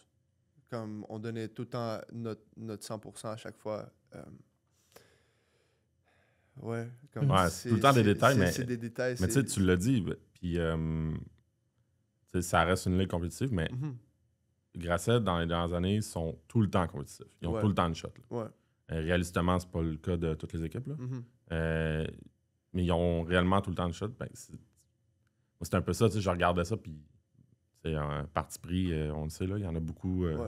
Il y a beaucoup de joueurs qu'on a eu la chance de coacher qui sont à Grasset. Puis moi, j'étais comme, j'espère tellement pour eux qu'ils vont l'avoir. Yeah. Puis ça arrivait pas, fait que là, c'est ça. Je me demandais s'il y avait un enfant, mais c'est ça. Ça va tout le temps être des détails. C'est ça, c'est des si détails. Proche et si loin en même temps. Ouais, là, mais... On aurait pu faire plus de tape, plus de pratique, plus de... OK, mais attends, ça essaie de... Je sais pas... J'essaye. Moi, il y a quelque chose que j'essaie de faire comprendre aux joueurs. Mm-hmm. Puis ça me dépasse parce que des fois, j'ai l'impression... Je veux dire, vous étant les joueurs, là, pas à Grassa, là, mais j'ai l'impression qu'il y a beaucoup de joueurs qui se disent, mettons, tu l'as dit, là, faire plus de tape. Ouais, mais ça vaut-tu vraiment la peine de faire plus de tape parce que je pourrais gagner sans avoir à faire ça, tu sais. Ce qui est vrai, tu comprends ce que je veux dire? Ouais, je comprends. Comment si tu étais, mettons, entraîneur, là, qu'est-ce que tu dirais à un joueur qui... Tu le sais qu'à ce moment-là, là, entre écouter, mettons, une série ou gamer, mettons, whatever, puis faire l'heure de plus de tape, tu sais c'est quoi le bon choix. Oui. Puis là, tu te dis, ouais, mais tu sais, cette heure-là, si je la fais pas, ça va-tu vraiment faire une différence? Moi, c'est ça que je me dis. Qu'est-ce que tu dirais à un joueur si t'étais coach? Hey! Fais du tape. Non, mais ça fait juste te mettre en confiance. Juste savoir connaître un peu ton adversaire, le personnel, les tendances de la défense. Ça fait que quand tu arrives sur le terrain, c'est pas nouveau pour toi. C'est quelque chose que tu as déjà vu. C'est juste, là, tu vas l'appliquer. Comme, peu importe, dans quoi que ce soit, tu as une présentation orale, un examen. Comme, faut que tu te prépares avant ces grosses affaires-là. Comme, puis le foot, c'est la même affaire. Comme, même si c'est pas, tu te prépares pas physiquement, se préparer mentalement, je pense que c'est autant important ou sinon encore plus important parce que tu arrives sur le terrain, tu es un peu déjà familier de qu'est-ce qui est devant toi. Comme tu sais, comme pour un receveur, tu sais comment un DB peut te jouer inside shade, outside shade, puis tu commences à un peu visualiser toi dans le terrain, puis tu te dis, OK, s'il me joue comme ça, j'ai ce route-là, comment est-ce que je peux le courir, comment est-ce que je peux l'attaquer? Ça fait juste te mettre en confiance. Puis le football, c'est un sport de confiance. Si tu arrives là, tu n'es pas prêt, tu vas avoir pas de confiance, puis ça va être l'équipe qui a le plus de confiance qui va gagner. Ouais, OK. Puis est-ce que entre vous autres, peut-être c'est arrivé à Grassa, peut-être c'est arrivé... est-ce que toi, tu le disais comme à d'autres coéquipiers, yo, les gars, genre, en ce moment, on devrait être en train de faire du tape ou de réviser ou de pratiquer notre timing. Tu le disais-tu des fois? En fait, je pense que les coachs faisaient une bonne job pour faire ça à notre place. On faisait du tape pendant les dîners, avant les pratiques. Des fois après les pratiques, je restais avec Alex, on faisait du tape. Les gars qui n'étaient pas pressés aussi, ils restaient. Je pense que les gars avaient vraiment une envie. Puis ça reflète sur le terrain. Eux qui veulent faire du tape, ça reflète vraiment sur le terrain. Parce que je te pose cette question-là parce que, je vais dire problème, ou quelque chose qu'on a remarqué, c'est en tout cas, moi, j'ai vraiment l'impression qu'entre les joueurs, ils savent, là, ils savent qu'ils devraient être en train de faire ça. Ouais. Puis quand il y en a un entre eux autres qui essaie de se le dire, ben il est souvent comme ah, mais non, genre, petit gosse. Tu comprends ce que je veux dire? J'ai l'impression qu'entre les joueurs, souvent, je vais dire encore vous, là, puis là, peut-être c'est notre réalité en ce moment, là, mais que vous n'aimez pas ça, vous faire dire par un autre joueur qu'est-ce que vous devriez faire. Mais ça, c'est un gros misconception, je trouve. Ouais, tu comprends? Mais tu comprends? Tu veux là-dessus? 100%. Ouais? 100%. Mais pourquoi? Pourquoi vous, genre... Parce qu'aux États-Unis, c'est comme ça. De? Aux États-Unis, les joueurs entre eux, là, s'il y en a un qui laque, il se le fait dire en un quart de seconde. Là. Je comprends. Moi, j'ai souvent dit, il n'y a personne dans la vie qui aime ça se faire dire quoi faire. Ouais, ça, c'est sûr. Puis, mais je comprends pas que c'est ça. Je comprends pas cette mauvaise perception-là de... Vraiment. Non, c'est de comme hiérarchique un peu. Comme pourquoi est-ce qu'un rookie ou un gars de deuxième année parlerait à un gars de troisième année? J'ai eu la discussion avec un joueur la semaine passée, puis j'étais comme... Tu sais, j'ai parlé de ça, puis je dis... Mais pourquoi vous le percevez comme ça? Parce que... C'est ça. Là, lui, c'est un vétéran, puis là, je dis... Tu sais, c'est une recrue, vous le dit. Ouais. Tu sais, fondamentalement, il a raison. Là. Ouais, c'est ça. Puis, comme, faut se tenir accountable dans une équipe. Comme... moi, j'ai des choses à apprendre de mes coéquipiers comme plus vieux, puis eux, ça se peut qu'ils ont des choses à apprendre des rookies. Puis c'est ça une équipe, c'est on se pousse entre nous puis on build up. Mais c'est ça, pour revenir au truc du tape, approcher une séance de tape avec plusieurs gars, juste discuter, regarder un clip, juste discuter, ça fait des beaux débats, puis ça fait que je trouve que c'est plus enjoyable écouter du tape que toi tout seul, t'es chez toi, tu check, tu sais pas qu'est-ce que tu es en train de regarder sur le tape. Comme, obviously, tu regardes pas le jeu que tu fais, tu regardes comment est-ce que tu peux faire ça différemment, comment être moins prévisible dans ce que tu fais. Mais si tu le fais avec tes coéquipiers et tout le monde est là-dedans, ça fait des belles conversations. Puis je pense que c'est ça, je pense que c'est un gros misconception de comme, à la place d'être yo, pourquoi on ferait ça, nana. OK, comme sort un ordinateur, on est 5 ici, 5 receveurs, peu importe, 5 gars de offense, split offense, defense. OK, un gars défensif le voit d'une façon, ça peut juste être à ton avantage d'apprendre puis d'être meilleur ensuite. Comme... Ouais, je suis pas fou, là, on s'en est parlé de ça. C'est une question d'ego aussi, je pense. Ouais. Comme, mais moi, j'ai des choses à apprendre de tout le monde, puis je vais être ouvert à n'importe qui que ce soit. Là. Ça peut juste être à mon avantage. Comme si quelqu'un me dit « fais du tape », peut-être ça me tente pas de faire du tape, mais est-ce que je devrais être en train de faire du tape? Oui. Oui, je devrais être en train de faire du tape. 100%. Comme, faut pas que tu le prennes mal, faut que tu le prennes... lui, il va avoir un avantage en moi qui fait du tape, puis c'est pour le bien de l'équipe, c'est pas pour... être là en train d'être un boss, commandant, comme... Non, c'est... Non, parce qu'au final, c'est ça. On revient... c'est ça. C'est pas un sport individuel, c'est un sport d'équipe. C'est ça. Tu as besoin que les autres qui embarquent dans ce projet-là avec toi. Mais ouais. Tu veux le mieux pour lui et pour toi. Mais là, je me répète, là c'est 100% pour moi, mais je suis pas fou, là. Genre, vous le faites, ça, là. Ouais. OK, parfait. Ouais. C'est bon? Ouais. Tu encore... T'es sûr de... Ou juste des gens qui... Ils voient quelque chose, puis ils le disent pas parce que, justement, ils sont... worst. Ils le disent pas parce que, justement... ils ont peur comment de... il va le prendre. Ouais. Ça, c'est le worst. C'est un misconception. C'est l'enfer. Tu devrais pas. C'est... Quand on parle de détails, toutes ces petites affaires-là... Ouais. Puis, tu sais, la réalité, moi, c'est... En tout cas, c'est exact ça aussi, là. Tu sais, les coachs ont dit on voit tout, mais il y a quand même des petits trucs que des fois on perçoit pas. On peut pas tout voir. Ouais, c'est ça, on peut pas tout voir. Puis 100%. À un certain point, ben c'est ça, les joueurs aussi laissent passer des choses. Ouais. Si entre vous autres, vous laissez passer des choses, souvent ça devient plus gros. C'est ça va se translater sur le field comme automatiquement. C'est bon. Là.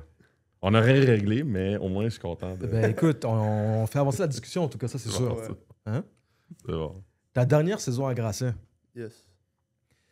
Encore une fois, tu finis ton parcours dans une équipe où tu finis MVP de la Ligue. Malheureusement, cette fois-là, tu n'as pas pu remporter le trophée d'équipe. Mais comment ça s'est passé pour toi cette saison-là? Ben, c'est sûr que en étant en 3e année, je me dis c'est ma dernière saison. Ça doit être ma plus grosse saison. Puis c'est aussi ma dernière chance d'aller gagner un bol d'or. Fait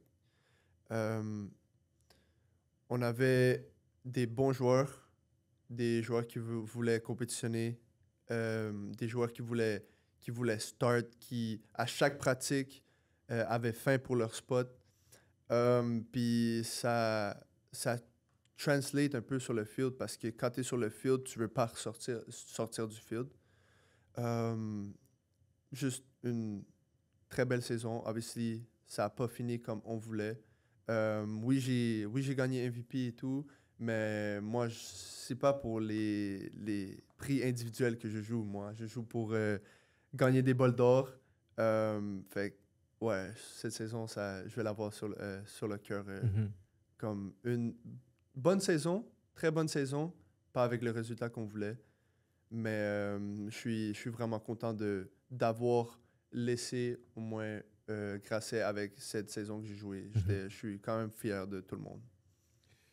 J'ai oublié de poser cette question-là pour Notre-Dame plus tôt, mais de Grasset, parce que tu as terminé ton parcours à Grasset, tu es nouvellement une recrue au Carabin de l'Université de Montréal, mais qu'est-ce que tu retiens de ton parcours à Grasset? C'est une bonne question. Ça peut être autant anecdotique que mon coach, tel le 27 septembre, il m'a dit que. C'était quoi ton cours préféré? Oh shit. Est-ce que Stéphane Maillot est encore là? Ouais. Ça, c'est mon boy, ça, Stéphane Maillot. Mais, mention spéciale. Maintenant, il est juste au foot. Comme juste.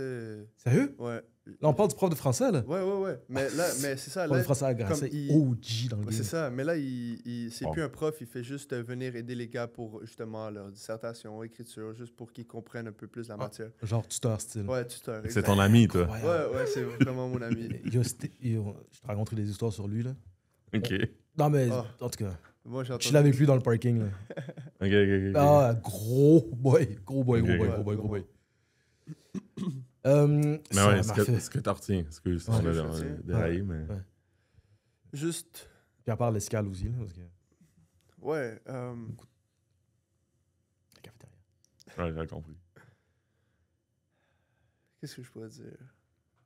Ben, rien laisser au hasard. Comme tout doit être justement comme calculé. Le fait d'être bien organisé, ça fait que justement tu utilises ton temps le mieux possible. Je retiens aussi beaucoup de choses comme au foot. Mettons moins sérieux aussi. Là. Moins sérieux? Tu sais, dans toute ta banque, c'est sûr que tu as des images en ce moment dans ta tête. Là. Obviously, il y a probablement des choses que tu peux pas dire, on est d'accord. Ouais.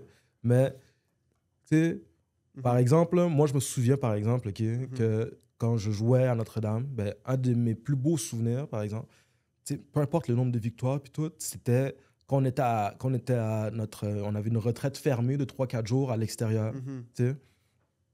C'était aussi con qu'on était tous raqués, mais on était tous assis sur des sofas, on faisait juste raconter notre vie, puis on attendait que le temps y passe avant la prochaine pratique. Mais moi, j'ai cette image-là dans ma tête gravée dans ma mémoire, puis c'est pas grand-chose, mais c'est un moment que j'ai quand même chéri. Ouais, ça fait que, toi, as-tu des moments dans tes 3 années que tu dis « Ah ouais, yo, ça c'était nice. » Ça c'était nice. Ouais, ben juste le temps qu'on passe comme en équipe. Tu vois, il y a des gens qui viennent de très loin, comme c'est dur d'organiser un truc d'équipe, mais juste, par exemple, désolé. Pas de stress. Les rides d'autobus, avec tous les gars, avec la musique dans leur queue, ça fait comme une ambiance comme tellement comme game ready, puis on est là pour jouer au foot. Tout le monde est craqué, tout le monde est prêt. Juste la marche au centre Claude Robillard, parce que l'école, c'est quand même de notre locker au centre Claude où est-ce qu'on joue, c'est quand même une bonne marche.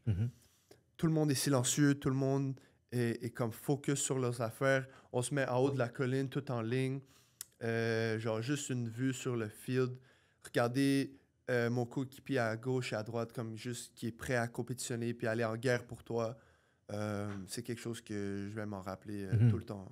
Ouais. Ces moments-là. Aussi, quand on jouait à Québec, dans l'hôtel aussi, on allait au buffet des continents aussi des fois, comme ça mangeait bien. Exact. Puis une chose avec Tony, c'est que oui, ça mangeait bien tout le temps. Ouais. Après les matchs et tout, il nous apportait des affaires à manger. Fait que c'était nice. Ouais, je vois ce que tu veux dire.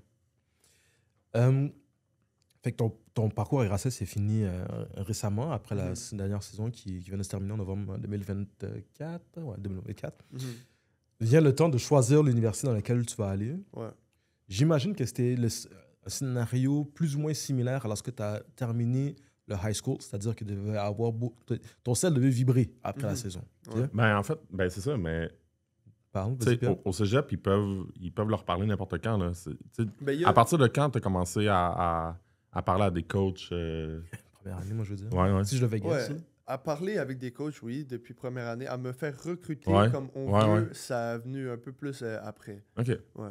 Okay. Comme, justement, comme pendant ma deuxième saison, j'avais des intérêts des coachs. Mais, recruter, c'est plus vers ça. Mais parler avec des coachs tout le temps. Puis ce processus de recrutement-là, c'est la deuxième fois que tu te fais activement recruter. Est-ce qu'il y a des choses que tu avais fait la première fois que tu t'es dit « Ah, cette fois-là, je ne vais pas le refaire » ou à contrario, est-ce qu'il y a des choses que tu avais faites qui étaient comme « Il faut que je refasse ça parce que ça m'avait permis de... » Comment ça s'est passé? Ben, je pense que en sortant du secondaire, pour moi, le cégep, c'était un peu plus comme je sais pas où est-ce que je vais aller et tout. Mais pas vous mentir, en sortant du cégep Montréal, Tu savais déjà. je savais. Il n'y avait aucun doute dans ta tête. Aucun doute. Même si Glenn Constantin t'appelait, il venait chez toi, ding dong, hey Pépé, j'aimerais vraiment, vraiment, vraiment ça. Tu considérais pas les autres? Comme, obviously, je considérais les autres. Genre, j'écoutais qu'est-ce qu'ils avaient à me dire, justement, tu te fais recruter encore une fois, tu vas enjoy le moment et tout. Mais on the back of my mind, c'est comme Montréal, c'est l'endroit où est-ce que je veux être. Juste, c'est l'esprit d'équipe, comme c'est similaire à ce que j'ai vécu à Grasset, que j'ai vraiment aimé. Les coachs aussi sont un peu dans l'entourage que j'ai été, comme c'est à Montréal aussi, c'est proche de ma famille, c'est quelque chose c'est important pour moi.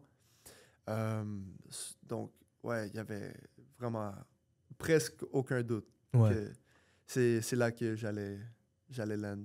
Ah, je comprends ce que tu veux dire. Puis, comment ça se passe à date? Ouais, là, parce que tu as fait un camp de printemps. Là? Ouais, camp de printemps. Pour la première fois, j'allais dire jouer, mais c'est ça, là, tu as pratiqué avec des joueurs de ce niveau-là qui aussi. Puis, je parle pas ton idée que tu allais répondre, mais moi aussi, je me demande tout le temps comment qu'un jeune comme toi, mettons, qui arrive là, fait pour compétitionner contre des gars qui sont 4 ans plus vieux. Il y a quand même un gros gap de. Mais bref. Ouais. Attends, mais c'est quoi ta première question? Comment ça s'est passé dans le camp de printemps? Ah oui. C'est ça. Oui, parce qu'il y a des longues questions, Pierre. Je me pose des questions. C'est correct, ça. Non, ça a super bien été. Les gars, ils intègrent les rookies super bien. C'est un vibe que j'adore. J'adore être au Sepsum, juste dans le locker. Il y a tout le temps des gens qui sont là, comme n'importe quelle heure, n'importe quel jour, comme il y a des gens qui sont là, tu peux parler avec eux.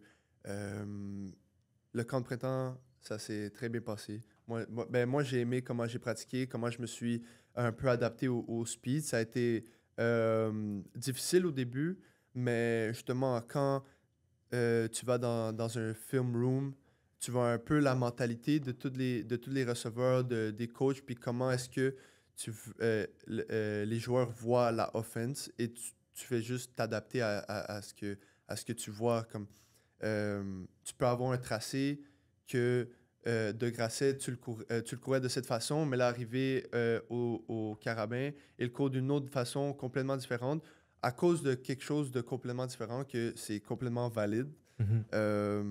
Puis tu veux juste comprendre, rentrer dans cette mentalité, puis c'est nice. Aussi, compétitionne à chaque pratique, give it your all. C'est ça, c'est quelque chose que j'aime très bien. Ça a l'air à pas de... Je dirais pas de faire d'attente, là, mais réalistement, concrètement, tes objectifs que toi, tu t'es mis là, pour ta première saison, c'est quoi? Bien sûr que moi, peu importe je suis où, peu importe dans quelle équipe, peu importe c'est qui le gars devant moi, que ce soit Tom Brady, que ce soit n'importe qui, moi, je vais jouer et pratiquer pour start. Comme ça, c'est mon but personnel à moi, que je me set. Puis je vais approcher chaque pratique dans le but d'être partant dans n'importe quel niveau. Fait c'est sûr que dans un... comment je peux dire? Tu peux le dire dans la langue que tu veux. Genre, dans la meilleure comme vie pour moi, genre, je starterais day one, mais parce que moi, je suis un compétiteur, puis c'est ça que je veux. J'approche pas les pratiques pour me dire c'est pas mon tour tout de suite, je vais être un peu plus, comme silencieux, comme je vais laisser les autres. Non, comme je peux aussi faire ma part dans cette équipe-là, puis je suis sûr que je peux la faire. Ça va prendre un peu plus de temps, peut-être, mais moi, j'approche chaque pratique comme si je voudrais être en arrière de cette offense, for sure. Ouais, je crois. Nice. Ben, man, on a hâte de voir la suite. Yeah, moi aussi, j'ai hâte. C'est le fun de te Il n'y a revoir en rien qui est bleu déterminé. Il aussi. n'y a rien qui est déterminé. Ah, c'est... Je sais, Certains ils je vont sais. dire « it was written », hein?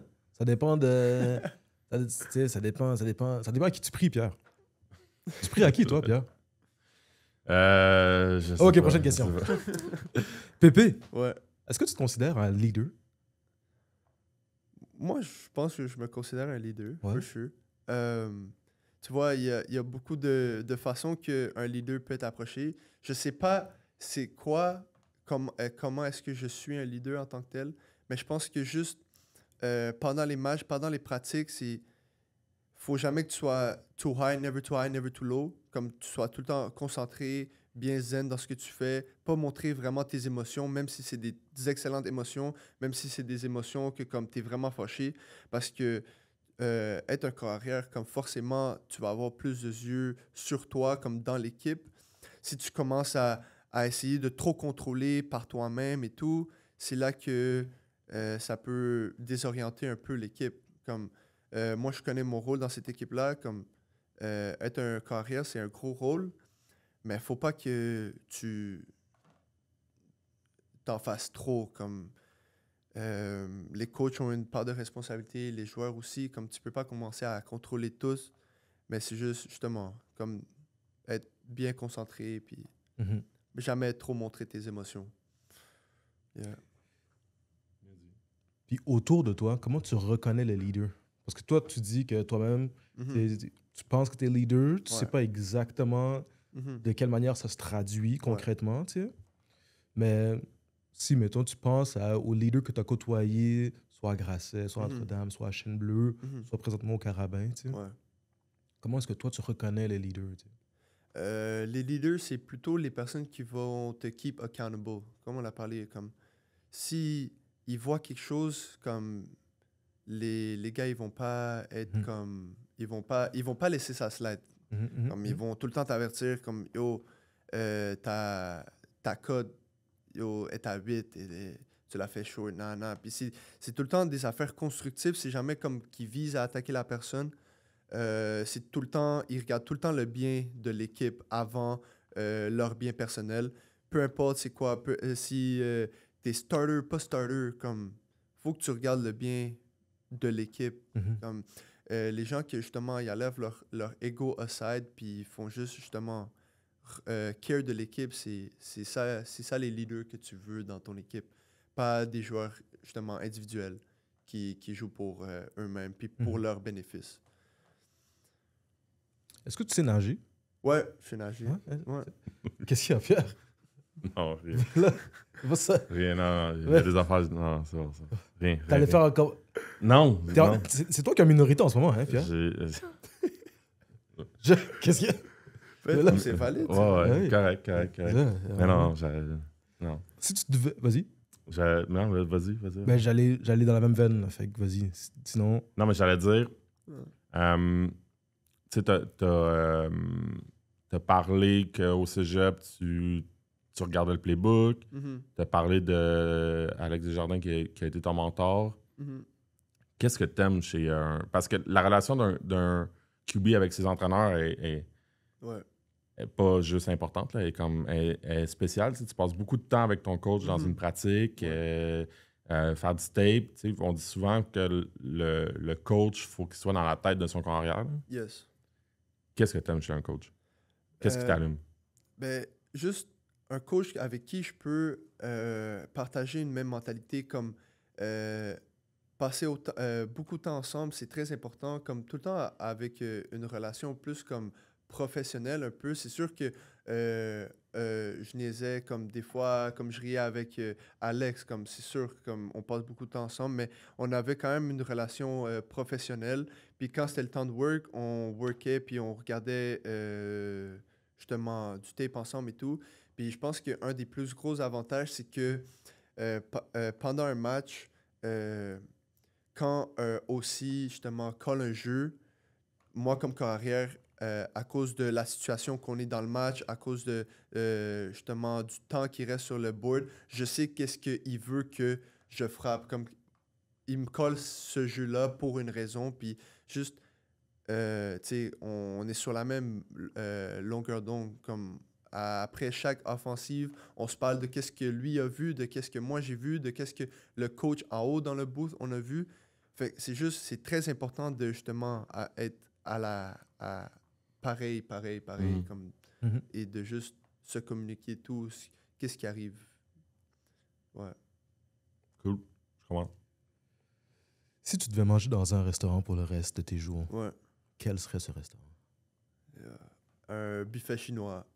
Un buffet chinois? Buffet chinois. Sérieux? Oui. Ah comme ouais? Instantané, ouais. Ah yo, je m'attendais tellement pas à ça. Ouais, non, je sais, hein.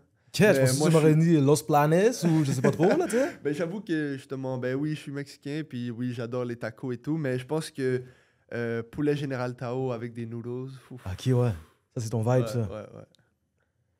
ouais. On a mentionné brièvement tantôt, tu sais, mais parmi tout ce parcours-là qui nous amène jusqu'ici, tu as eu un moment avec Team Canada.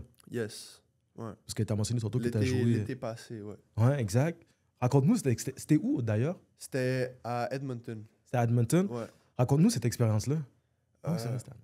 Ouais, non, super belle expérience. Comme j'ai connu des joueurs de tout le Canada, des coachs aussi de tout le Canada, des mentalités différentes.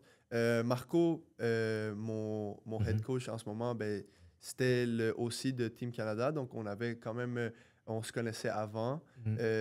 J'étais vraiment content de pouvoir travailler avec lui parce que c'est comme justement une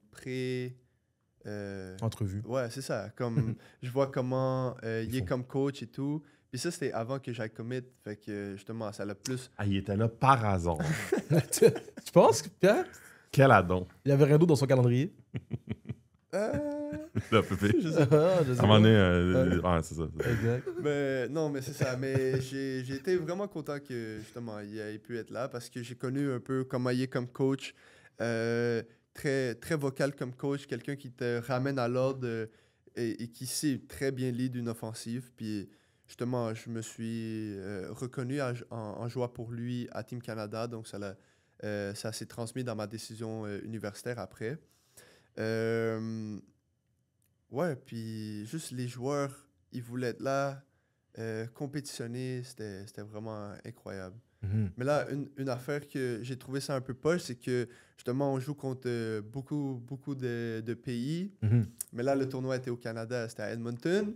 Moi, j'ai jamais été à Edmonton, mais je sais pas, ça aurait pu être au Japon. Ouais, non, c'est ça, c'est ça, c'est un peu poche. Mais... Qu'est-ce que ça contre Edmonton? Non, j'ai rien contre Edmonton, mais moi, j'aurais voulu visiter. Moi, au moins, tu as joué contre le Japon. Ouais, tu as joué contre. Parce que je me souviens, c'était qui? C'était Pierrot Lestage, là, qui lui est allé en Chine, mais il avait joué genre 2 fois contre les États-Unis, puis. Une fois contre le Mexique. C'était ça, ouais. Exact. Il est en Chine pour jouer contre des équipes nord-américaines. Ouais, c'est ça. En plus, c'est ça. En plus, c'est pendant la Coupe Stanley, comme les games, genre les finales. Fait que la ville était vraiment comme remplie. Ouais, le soir, c'était beau et tout. Ouais. Ah, c'était animé? Ouais. Ok, fait que le soir... Non. Ah? Ah, ok. On va pas parler. Non, c'est ça. Moi, je pose... écoute. Qu'est-ce que je vais demander, Pierre? Ben là, j'avais dit... Là, t'étais parti sur ta question de resto. Sur mes questions par rapport, là? Ouais, ben... Si tu veux continuer là-dedans... J'allais continuer dans mes questions par rapport. Tu peux continuer dans tes questions, dans ton bocal de tête, là. Exact, mon bocal de tête, parce que j'ai oublié le bocal. Je n'ai pas qui me viennent en tête, là. Oh, si on devait... Tu sais, un film sur ta vie. Ouais. C'est quoi le titre du film? Un film? Oh. Wow. Un film sur la vie à Pépé. Autobiographique. C'est quel style de film? C'est une comédie? C'est un thriller? C'est un drame? T'as jamais pensé à ça? J'ai jamais pensé à ça. Vous avez pensé à ça? Non. J'ai déjà pensé à ça. Ça m'avait pas l'air honnête quand j'ai dit ça. Non, mais c'est sûr que le film serait tournerait autour du sport, du football, de justement mon parcours de foot. Je trouve que c'est quand même intéressant de voir comment est-ce que de Monterrey, j'ai pu land au Carabin. Je pense que c'est juste intéressant. Mais ouais, c'est juste graduellement, progressivement, tu changes de place, tu connais des nouveaux mondes. Fait que le film s'appellerait graduellement, progressivement, tu changes de place. Ouais. Ok, c'est bon. Changes. No excuse. No excuses. Ouais, là, ça, c'est juste un titre que je trouve badass, mais je sais pas c'est quoi la corrélation avec ma vie. Non, on se comprend. Est-ce que tu as une routine d'avant-match? Il y en a qui sont intenses, là, puis c'est comme, il faut que je mette du tape sur mon doigt, mon index à droite en premier. Non, ben, moi, ce que j'aime, c'est juste prendre mon wristband, lire chaque jeu qui est sur mon wristband, passer à travers de chacun et juste passer mes progressions. Je suis là, je suis assis à ma cosse, je regarde mon wristband, puis c'est juste, je commence à visualiser, je ferme mes yeux, je m'imagine, mais il n'y a rien que je mets pas mon soulier gauche avant le droit, rien de ça. J'écoute pas de musique... T'as pas ta playlist? Non, j'ai pas ma playlist. Spéciale. Moi, c'est la playlist qu'ils mettent sur le locker. Je vais enjoy le moment dans le locker avec mes gars. Je vais pas être renfermé sur mes écouteurs. Il n'y a rien de mauvais avec les joueurs qui font ça, comme ils sont zen. Mais moi, c'est ça. Moi, je suis juste là. Je dap up tout le monde. Je leur dis, I got you, you got me. Et on est ready to go. Être un stud dans une équipe ordinaire ou être un gars ordinaire dans une équipe stud?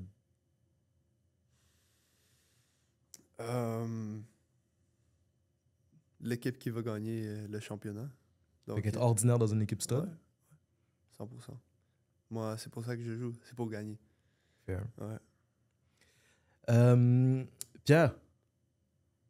Non, j'ai... T'es encore dans ta tête, là? Non, mais... On aurait dit que t'écoutais du LIA, là. C'est pour ça que je joue, c'est pour gagner. Ouais. Ça devrait être... C'est de la musique à tes oreilles. Ouais, complètement. Ouais, je comprends ça. Complètement. Non, c'est ça. C'est qui ton joueur préféré? Ben, Tom Brady. Mais maintenant que, là, on va dire plus actualité, CJ Stroud. CJ Stroud? CJ Stroud, je l'aime bien. Ouais. Puis, est-ce que tu as une équipe préférée? Les Pats. Les Pats? Ouais. Still? Ouais. Malheureusement, là, je suis un peu gêné de dire ça devant en ça. Caméra, mais... Exact. J'ai encore... T'as espoir? J'ai espoir. Le changement du coaching, ça va faire de quoi, tu penses, ou pas? Je pense. On espère. Je pense que c'était... Il était temps. C'était dû, ouais. Exact. Des décisions questionable dans le draft que peut-être moi, je suis pas d'accord, mais on va voir. Exact. Je comprends ce que tu veux dire. Pierre, je commence à manquer d'inspiration pour mes questions par rapport. Ben, en tout cas, avant d'oublier, j'allais pas oublier, mais en tout cas, moi, je te souhaite, on te souhaite. Je prends pour acquis que Parle pour moi, Pierre.